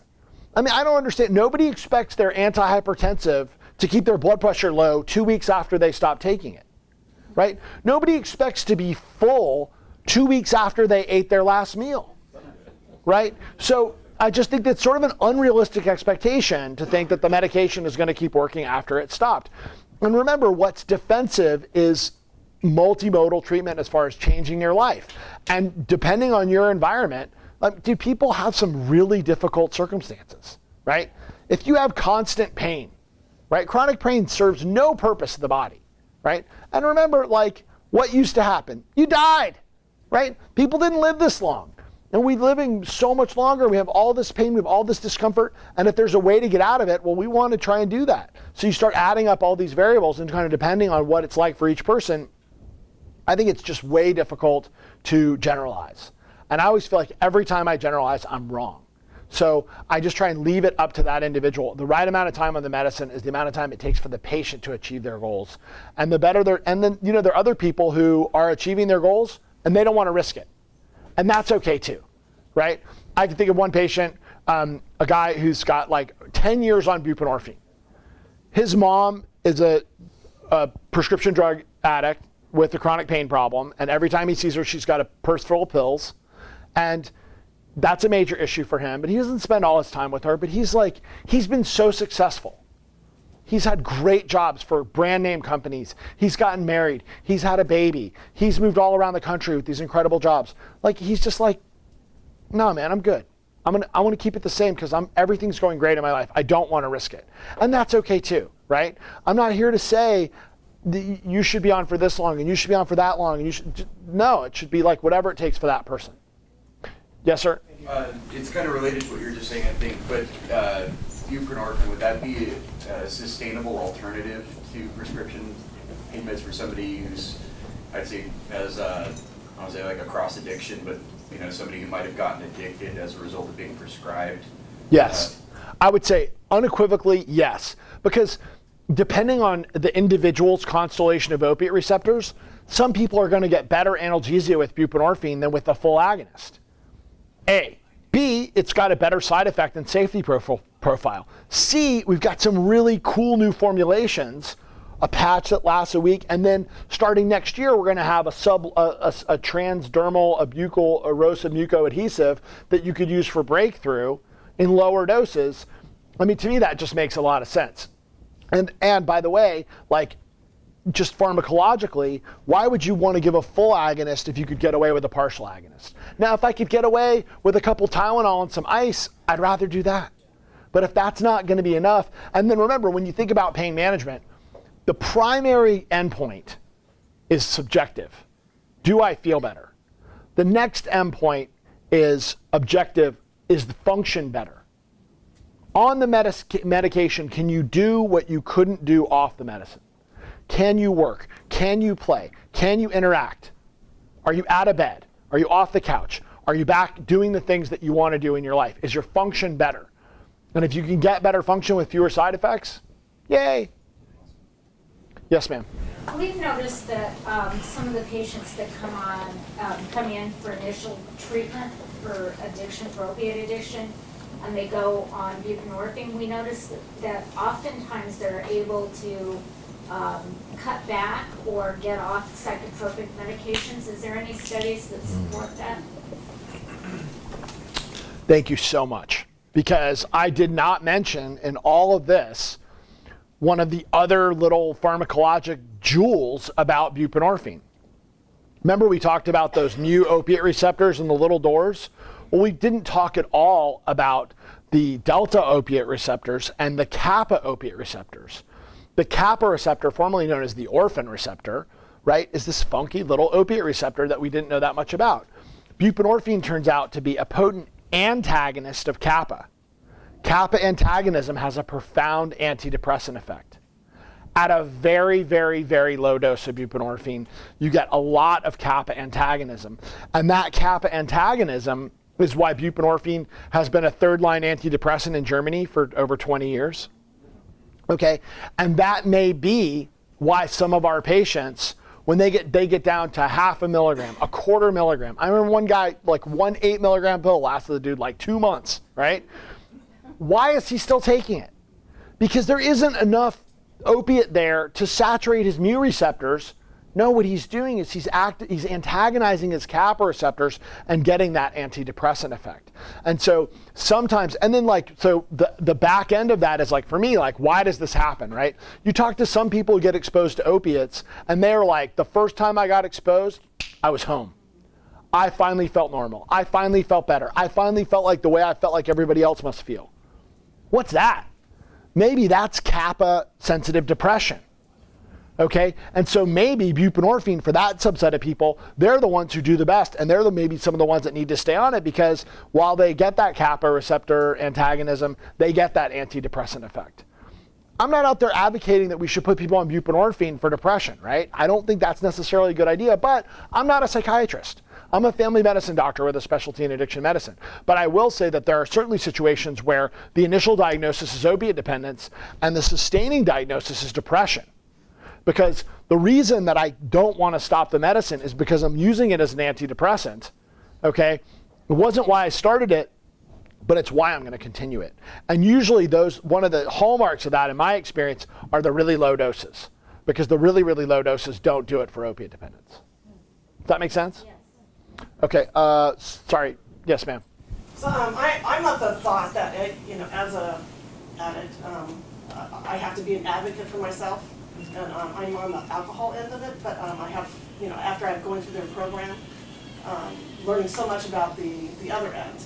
And so I've seen friends that are, like one friend in particular who has chosen not to be an advocate for herself.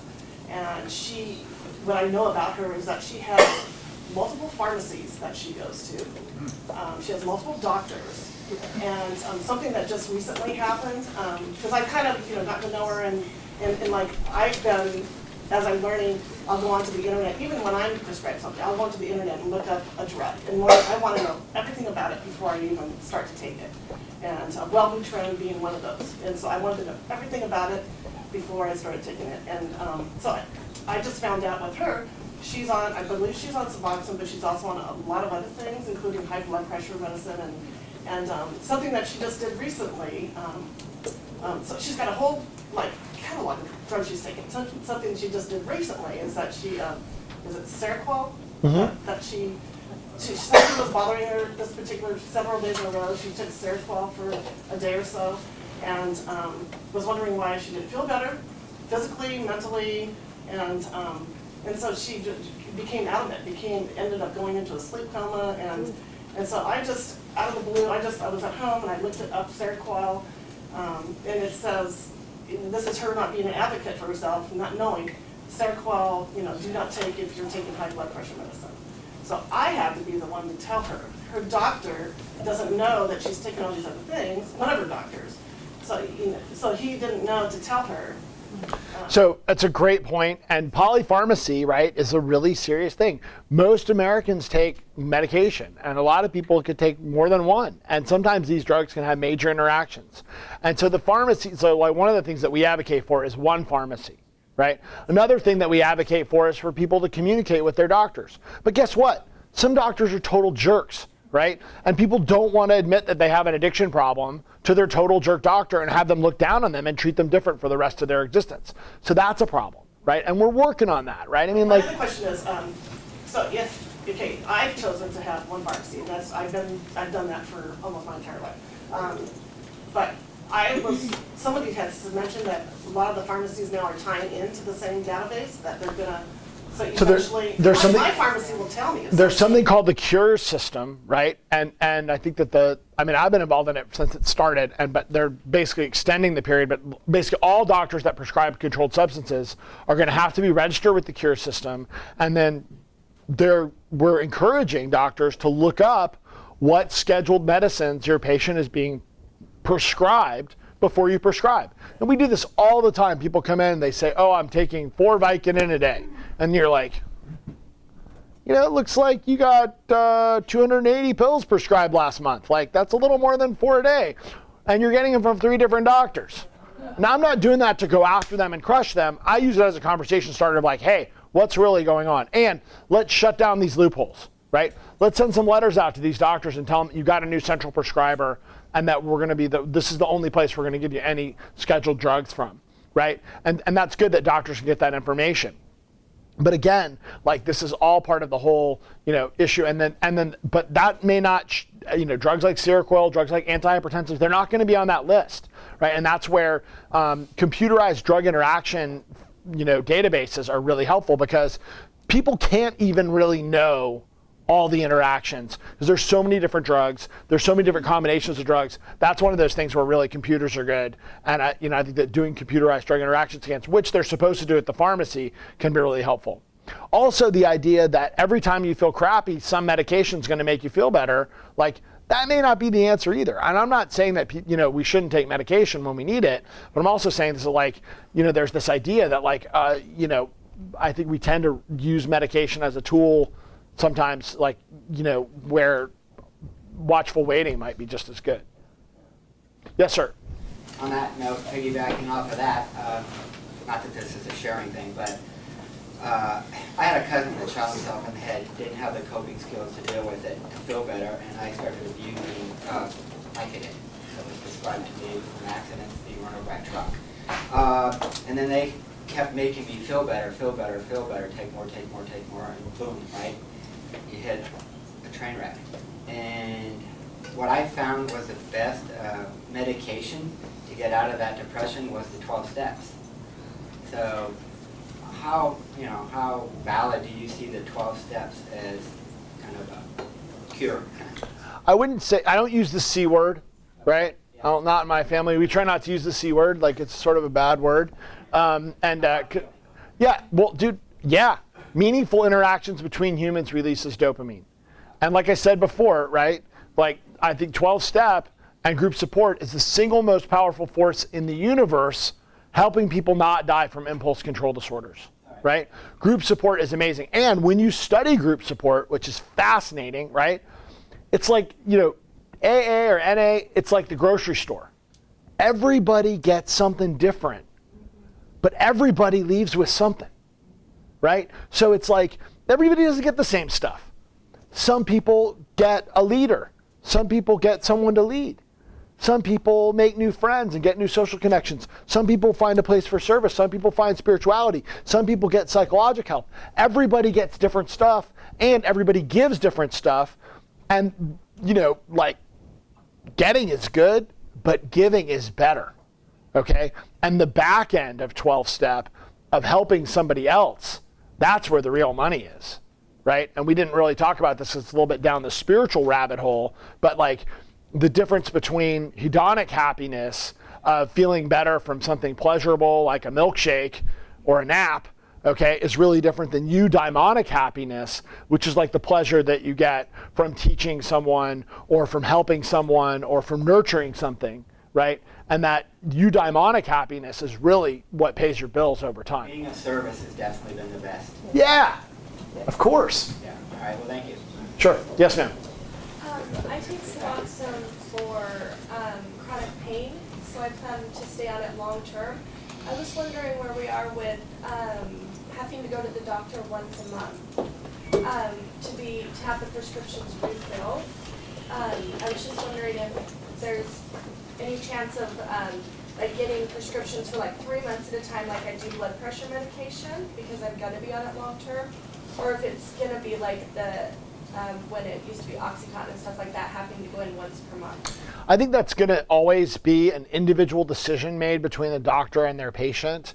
Even for Schedule II drugs, doctors can legally furnish up to 2 months at a time of prescriptions. So I don't think it's mandatory, but it's really going to just depend on your relationship with the provider, what the policies of their office are, and then how those things interact.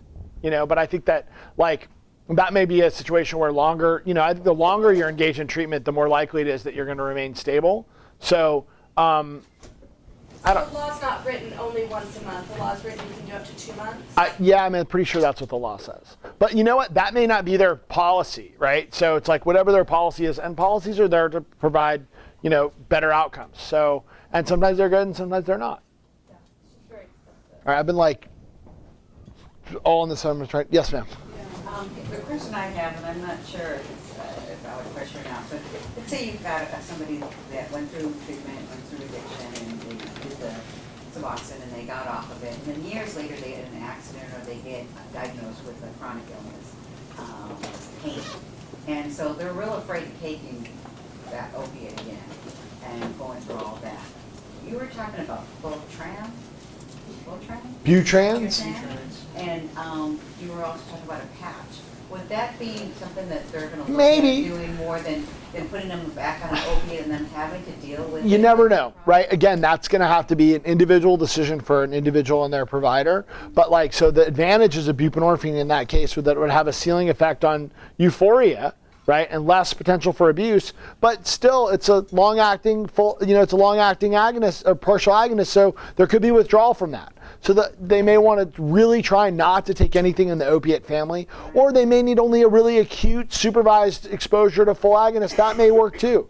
Again, it's just about individualized decision making, and that person in that situation may need more psychosocial support around that time, right? I mean, how many times have we seen a successful situation where somebody with a history of addiction has an acute pain problem, they get a medication sponsor when they get their root canal, they help them hold their medication, they take it as directed, they get up and down off it, and they never have a problem.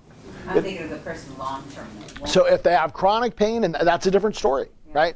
And so chronic pain, yeah, buprenorphine could be a very viable opportunity for them because they wouldn't be exposed to that euphoria. Even though you were saying that they're not recommending that for pain management. I didn't say that. Butrans is a pain drug. It is only available for pain management, right? That's what I'm saying, And the Suboxone, Zubzol, Bunavail, those are FDA approved for the treatment of opiate dependence. Right. You can use them off-label for the treatment of pain, but you cannot use pain drugs off-label for the treatment of opiate dependence. Okay? So you can use opiate dependence drugs for pain, but you cannot use pain drugs for opiate dependence. Right? But remember, anytime you're going off-label, that's a little bit more of a gray area, and we want on-label use to the greatest extent we can. And the manufacturers of these products do not want you using their products off-label, because if they ever get caught advocating for off-label use, they're in big trouble. So, off-label, like back in the day when there was no other buprenorphine products available for pain, we would use Suboxone for pain, right? Now, if the FDA ever caught Suboxone advocating for pain use, that's illegal, because they only have a license to treat addiction with that drug. Now, doctors can do whatever they like, right? Because the FDA approves Legos, right? And they don't tell us how to put the Legos together. They just say, these are the legal Lego. You can use this one, right? But it's only like, it comes in a set for one specific indication. How we end up using that for the patients, that's up to our clinical judgment, right? So that's part of that works. Yeah, that's kind of what I was asking, because you were saying you're not supposed to use Suboxone for pain. No, I'm saying it's not indicated for pain. You can use it for pain. We use it for pain a lot, but it's not FDA approved for that. And buprenorphine is a good choice for somebody with a history of opiate dependence who has a chronic pain problem. And whether that buprenorphine preparation is a patch that's indicated for a pain, or a Bema that's coming out soon that's indicated for pain, or it's a drug that was approved for opiate dependence that's getting used for pain, it doesn't really matter. It's all just going to depend on what works best for that patient, what their provider's comfortable with, and what they can afford and their insurance is going to pay for. This guy's been so patient. Okay. And then you're next. If you don't have any insurance or whatnot, and you gotta be on that stuff for long term, like, is it the same? Because you guys said it was like it regulates the same price almost everywhere now. Like, if you were to take that prescription to Mexico, would it be a lot cheaper to get the Suboxone? I don't know. Because I don't know what's available in Mexico. I would assume that Mexico doesn't have some of the newer products yet. Okay, but I don't know. It's a great question, right? I don't know the answer. Yes, ma'am. Would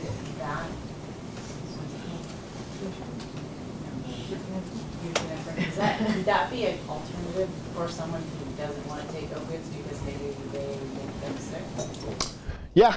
I mean, you're talking about for a pain situation? Yeah, for I can't take any opiate-based drug. I mean, it just depends, right? Like, so when you say, and so not that I want to go. I suggest it to my doctor. Not that I don't want to go down that like personal rabbit hole with you, but it's like when you say sick, what are those side effects? And are there, because look, all these drugs have different constellations of effects and side effects. They all attach to the receptors differently. And so just because you have gotten sick from opiates, that's a big class with a lot of members, right? And so maybe member A, B, and C did this, that, and the other. There maybe, member E, F, or G might attack your receptors in a different way, and you may get a better result. So maybe, yeah. In the back, ma'am. The next Naltrexone, is that used for something else other than? Can you use it for something else other than alcohol withdrawal? Naltrexone. Craving, yeah. Naltrexone is FDA approved for the treatment of opiate dependence and the treatment of alcohol dependence. The way naltrexone works for opiate dependence is it blocks the receptors. Okay, it's a dummy key in the lock. Now imagine the door's locked and the wrong key's in the lock. Well, you can't get that door open until you get the wrong key out, you put the right key in, then you turn the lock, then the door will open. right? Some physicians are using that medication for pain, though, not for alcohol. I understand. I'm just starting with what's FDA approved. When we give naltrexone for alcohol dependence, we're blocking opiate-mediated dopamine release associated with alcohol consumption. You drink alcohol, the opiate pathways in the brain get stimulated, the dopamine gets released. That's what the naltrexone does for alcohol dependence. Now, there's all sorts of other stuff out there about naltrexone. Naltrexone gets used off-label. Now, this is all off-label use, right? It gets used for impulse control disorders, right? For cutting behavior, for gambling addiction, okay? All sorts of other things thought to like hamper dopamine release. Also, there's this idea that if you have chronic pain and your opiate receptors have been sensitized, low dose or ultra low dose naltrexone can help to mitigate some of that. And there's even opiate preparations that have a tiny bit of naltrexone in there to help make them work better and have fewer side effects, okay?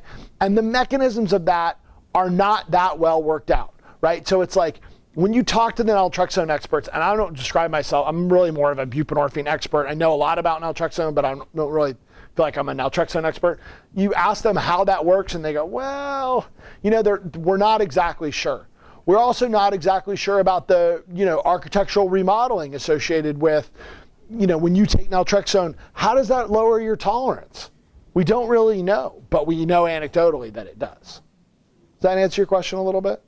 Okay, and then this woman was very patient. My daughter's on 4 milligrams of Suboxone, and that's not showing up as an opiate when she gets drug testing. They're not testing for buprenorphine specifically.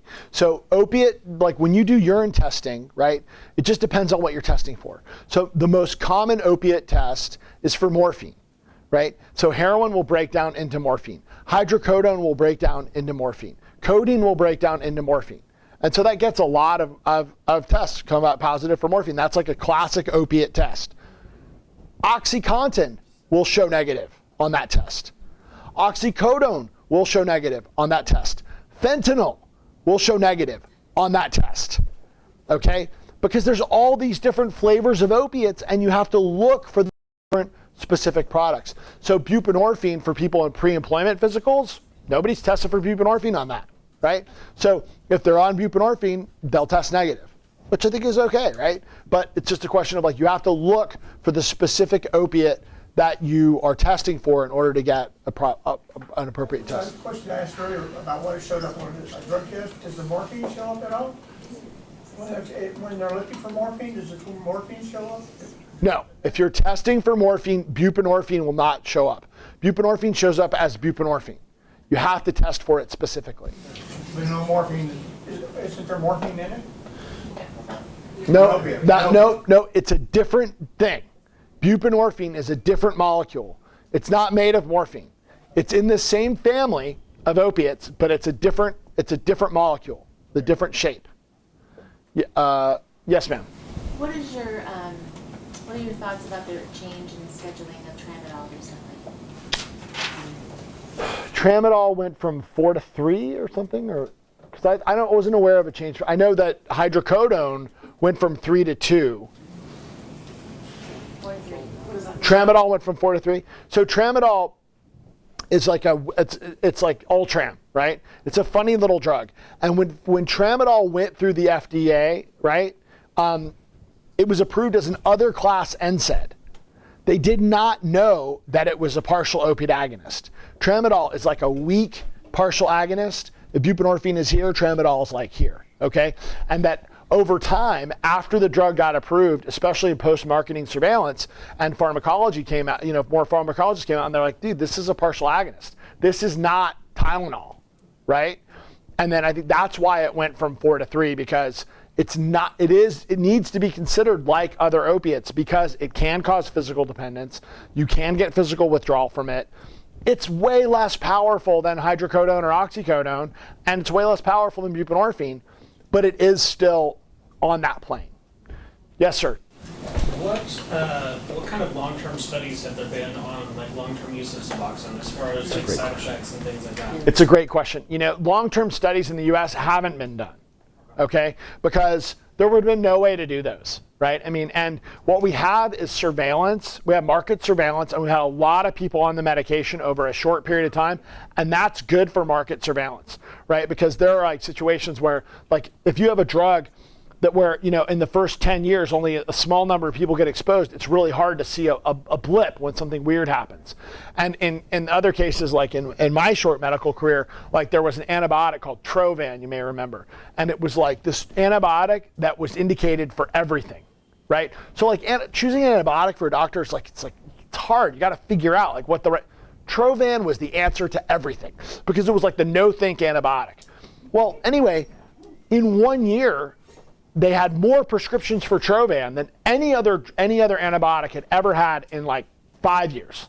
And they saw all this liver failure, which they would have never seen if it had happened over 5 years. So what I'm telling you is that like, A, with Suboxone, we've had a lot of exposure, so there haven't been that many terrible things that we've seen, right? B, there's a lot of international experience with buprenorphine, both for opiate dependence and for pain. And that experience is also reassuring. And there are longer term studies that were done in France decades ago, and theirs are somewhat reassuring as well. But like, who's done a 10-year study, a randomized double-blind clinical trial on people taking Suboxone versus not? No one. It's basically like impossible to do. Yes, sir. I've took Suboxone for almost 4 years. Now, as far as like reducing the amount you take or even titrating completely off of it, how long of a span do you think that is? So, I mean, if I really put my mind to it, okay, do I have to go slowly? Can you do it, just drop off all the... So the one study that studied this was the POET study where they looked at a 7-day taper versus a 28-day taper, and they didn't really see much difference. For me, I'm a big fan of the minimum effective dose. It's like, dude, there's stuff I want, right? I want a specific pair of shoes. I want a specific, tie. I want exactly what I want. I don't really want to pay a penny more than I have to for that, right? So if I can get it for less, I'm going to try and get it for less. So I want my patient to have saturated receptors, no craving, no withdrawal. If they could do that on 6 milligrams, awesome. If they could do it on 5 milligrams, that's even better, right?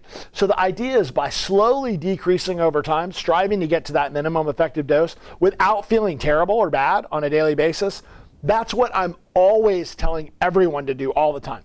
Put the pressure on. Can we be more efficient? Can I run the household a little cheaper? Can I get a little more efficiency out of the system? So that's what I'm always looking for, right? Because then when you decide that you want to stop, you're not at 16 anymore, you're at 6, right? And the lower your dose is, the less withdrawal you're likely to have, number one. Number two, the best time to stop is at the peak of psychologic, social, spiritual, nutritional momentum. Number three, give yourself time and space, right? Don't try and work full time and deal with 12 problems while you're doing this. Take a week off, right? And when you take that week off, that Friday that you go to work, take your last dose on Thursday, right? Go to work feeling a little bit crappy and just barely make it through that day. Then start your outpatient detox. So Saturday is the first day that you feel kind of crappy, and Sunday is the worst day. And Monday you're feeling a little bit better. And Tuesday you're like kind of out of the woods. And Wednesday you're not perfect, but by next Monday, you're money and ready to go back to work. But make sure that you've got your psychosocial coping mechanisms up, because 2 weeks later, your limbic brain's going to be like, hey, I got this great idea, And 2 years later, right, you could be in some friend's bathroom and the medicine cabinet be slightly ajar and there be a bottle of Vicodin in there, and your brain is going to say, take the pills. Put some in your mouth. Put the rest in your pocket. Do it. Do it now. Do it the way you would want to get a plastic bag off your head if you were suffocating. Because that's what your brain is capable of. And I just think you've got to understand that. To underestimate the prowess of your illness, or to underestimate the prowess of your enemy, is to ensure defeat. Okay, and this illness is seriously a bad motherfucker. It'll get you. The graveyards are full of people who have underestimated how serious this is. So, I like to tell people, like, if you think of the Suboxone like a life vest, right? Take it off when you're on the beach and you're hot, right? Don't take it off when you're still in the shallow water, because you never know when the rogue wave is going to pull you back, right? So just be careful, but not like don't stay, you don't have to stay on it forever, right? It's just about like, what's the right time for you? Yes, ma'am. Been waiting. Sorry to backtrack and stuff, but what they were asking about earlier, so say you tested for opiates, like on a drug test, you said later on it would turn into, what did you say it would be? Like, it would go from opiates to like meth? Morphine or whatever? No, what I'm saying is that most generic opiate tests test for morphine. As opiates metabolize in your body, a lot of them metabolize into morphine, right? So heroin is diacetylmorphine, and as it metabolizes, some of it turns into morphine. Codeine metabolizes into morphine on the way down. Hydromorphone metabolizes into morphine on the way down. Oxycodone never metabolizes into morphine. Buprenorphine never metabolizes into morphine. So those drugs will never test positive for morphine. And what a urine test is looking for a metabolite, of evidence of that metabolite in the urine. Do you understand? Yeah, so what you're saying is, if I'm taking something, like, and then one day my drug test comes up for opiates, like the next week it'll come up for morphine? Or are they just not, are they? No. If you're taking buprenorphine, your opiate test will never test positive for morphine. Ever. Oh, okay. Okay? What if you aren't taking that and you just got off the opiates? Then it would show up as morphine? It would depend on what your last day of whatever you took was. And that maybe. Okay, but if you're taking your Suboxone, it won't show up? Correct. Yeah. Yes, ma'am. I like how you described the difference between the buprenorphine and the opiate and the quality of life, you know, because I've been trying to figure out why with pain management, why I gave up one, because the way they're working, trying to figure it out. But I understand that your brain makes more pain receptors as you're on, say, an opiate for a while. Is that correct? You know, it's difficult to say, like, pain receptors isn't really the right. I don't know how that plays out. Part of what happens is that, like, if you smoke cigarettes, right, the number of nicotine receptors in your brain upregulates as you get exposed to more nicotine. So the idea is, if you're getting exposed to full agonist, you may get more opiate receptors from that, right? Buprenorphine tends to be a little bit different because, unlike most opiates, right? If people are on opiates for long periods of time, what you generally see is the doses go up and up and up. Because as tolerance develops, it takes more drug to get the same effect. We don't really see that with buprenorphine. Buprenorphine, over time, most people can get the same effect with a lower dose, okay? And that seems to be a little bit different with buprenorphine as compared to other drugs. But remember, you can't really measure that very well without getting a piece of brain. Okay, so we don't really have the ability to, like, biopsy your brain and see, like, how many opiate receptors you have, and then biopsy your brain again. You know, so it's like, so we can do imaging with radio labeling, but again, I don't think it's very clear. I think I just was asking because my surgeon is like, you won't know your true pain until you're totally off. Well, that's true, right? Because to some extent, right, while you're taking something that's blocking your ability to perceive the pain, how do you really know what the pain's like? And remember that list of withdrawal symptoms I always say so fast: fevers, chills, sweats, nausea, vomiting, diarrhea, runny nose, water eyes, muscle pain, bone pain, joint pain. How long does that last after you're off an opiate? Shouldn't be more than 2 weeks, right? Because really after 2 weeks, your withdrawal, the acute part of your withdrawal is going to be over. But remember, your limbic brain, if it can make you have nausea, vomiting, diarrhea, runny nose, and watery eyes all at the same time, it can figure out how to make your elbow hurt, right? Oh, this is the button. This is what hurts. This button gets more drugs, right? Even if you're on Suboxone? No. When you're on Suboxone, no, and that's another thing. Because if you're on a therapeutic dose of buprenorphine, that will saturate all of your opiate receptors, and it will block your craving and withdrawal. If you still have pain when you're on buprenorphine, to me, that's an indication that there's something else going on. Because on a therapeutic dose of buprenorphine, your COW score is going to be 0, right? You're not going to have clinically significant withdrawal. Does that make sense? sorry, yes, sir. So Obama is standing, has some kind of look to see about medication-assisted treatment, right? I run nurse support groups, and they're not allowed to take Suboxone when they come in diversion. So how's this going to affect something like that? Will there be? I don't know who makes that rule. I don't know who decides, but they're not doctors. How is it that legislators get to practice medicine? Why do drug court judges get to practice medicine? Why do these people who don't have licenses get to practice medicine? I don't understand. I'm not allowed to practice law, okay? I'm not allowed to advise you about what stocks and bonds you could buy or sell you life insurance without taking the Series 7 and these other tests. I don't understand how these other people get away with this stuff. So I hear you, right? But I just don't get it. It's just one of those other things in the world that don't make any sense.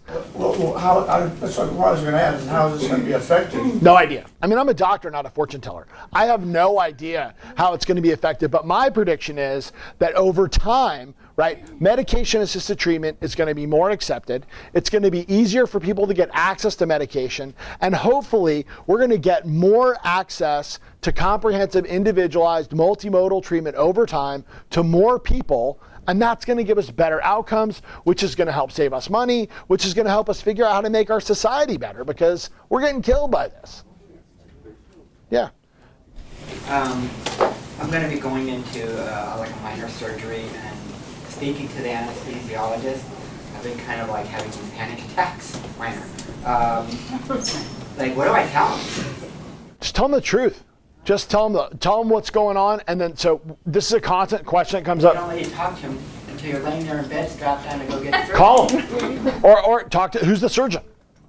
Talk to him. Yeah, and say, look, here's the deal. Like, I'm taking this medication. How is that going to interface with surgery? Now, let me just go. This is a question that people ask all the time, so let's go over it really quick, right?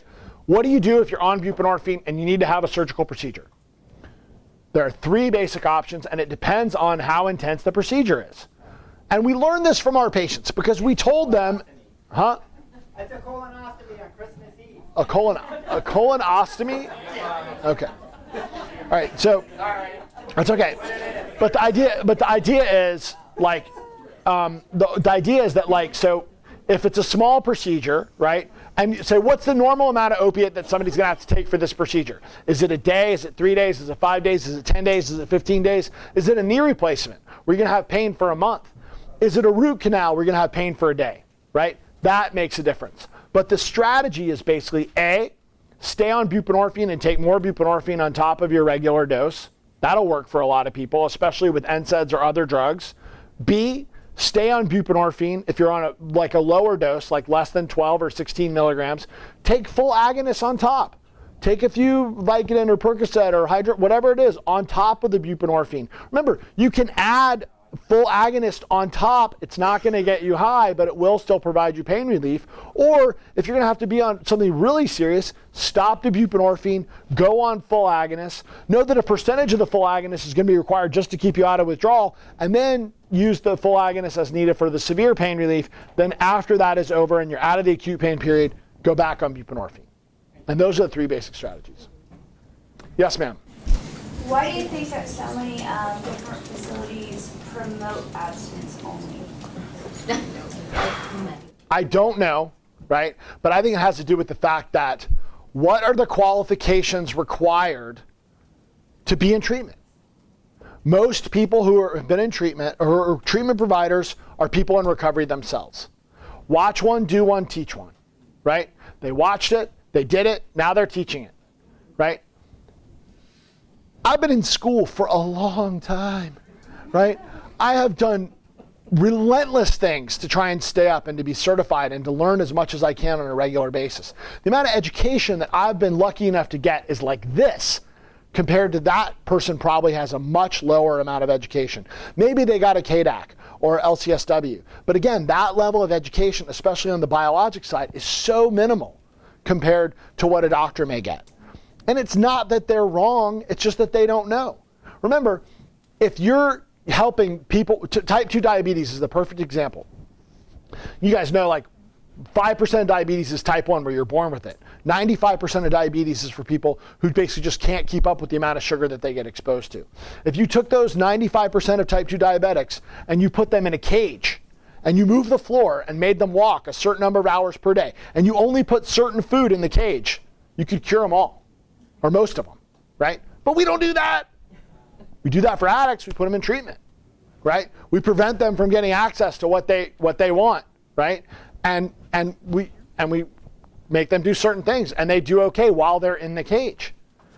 But the idea is, if you're giving people diet and exercise and they're getting better, you think it works, because it does work, and it's important for everybody. It's not that they're wrong. It's that they're right, but the patients may need more, right? It's all of the above. And that's the key, is to help those people realize that. And it usually takes one experience, because remember, people, it's all based on their experience. It's what they've seen in their life.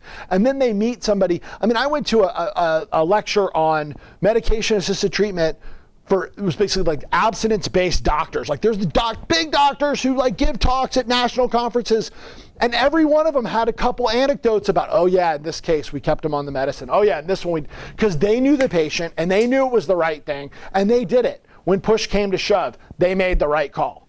Even though they may work for an institution that's abstinence only, it's going to change. It has to change. Well, I mean, how do they educate more people that don't know the benefits? Got to ask Rocky. He's the one doing it. I mean, he's the guy who got you guys all here. It's just about people. It's about people in the environment. And I don't know how to change everybody's opinion, but I can tell you that the day that everybody who's benefited from medication-assisted treatment marches on Washington, and there's a million addict march, that'll get people's attention, because most people who have benefited from medication aren't waving their hands around oh, it's me, I'm on medicine, I'm doing great, right? Because they don't want to talk about it. And I don't blame them. Who wants to get scorned like that? But the reality is, it is changing, okay? Depression went through the same thing in the 50s, right? Depression. Now people don't think about it as being a big deal. We advertise antidepressants on TV. It's not a big deal. People don't feel like that. Addiction is going through the same renaissance, right? People used to never talk about addiction. And even though I'm not a fan of celebrity rehab and intervention, right? I'm not. I think it's unethical, right? Honestly, how do you take a treatment-seeking user and consent them to irreparable exposure for life-saving treatment? As an ethicist, I don't understand that. But it's got it in the conversation. People see it. We're learning more about it. It's in the national conversation, and it is getting better. More people care. And I think that all those factors are going to come together over time, and we're going to do better. Last question. Okay.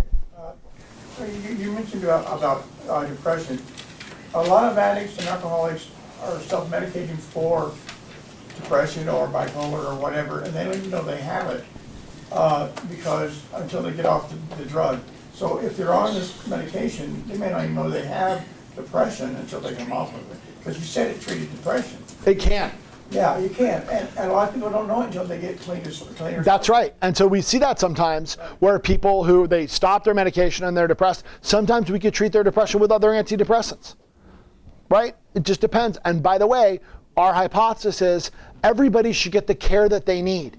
If they have a severe depression or a mood disorder, they need a psychiatrist and a psychologist, right? They need that. It's not a want, it's a need, right? And providing that treatment on demand, comprehensive, individualized, multimodal treatment to each person who needs it for the duration of time that is required, which is very long, okay, that will work. And it does work. Okay, awesome. You guys have been great. Thanks a lot.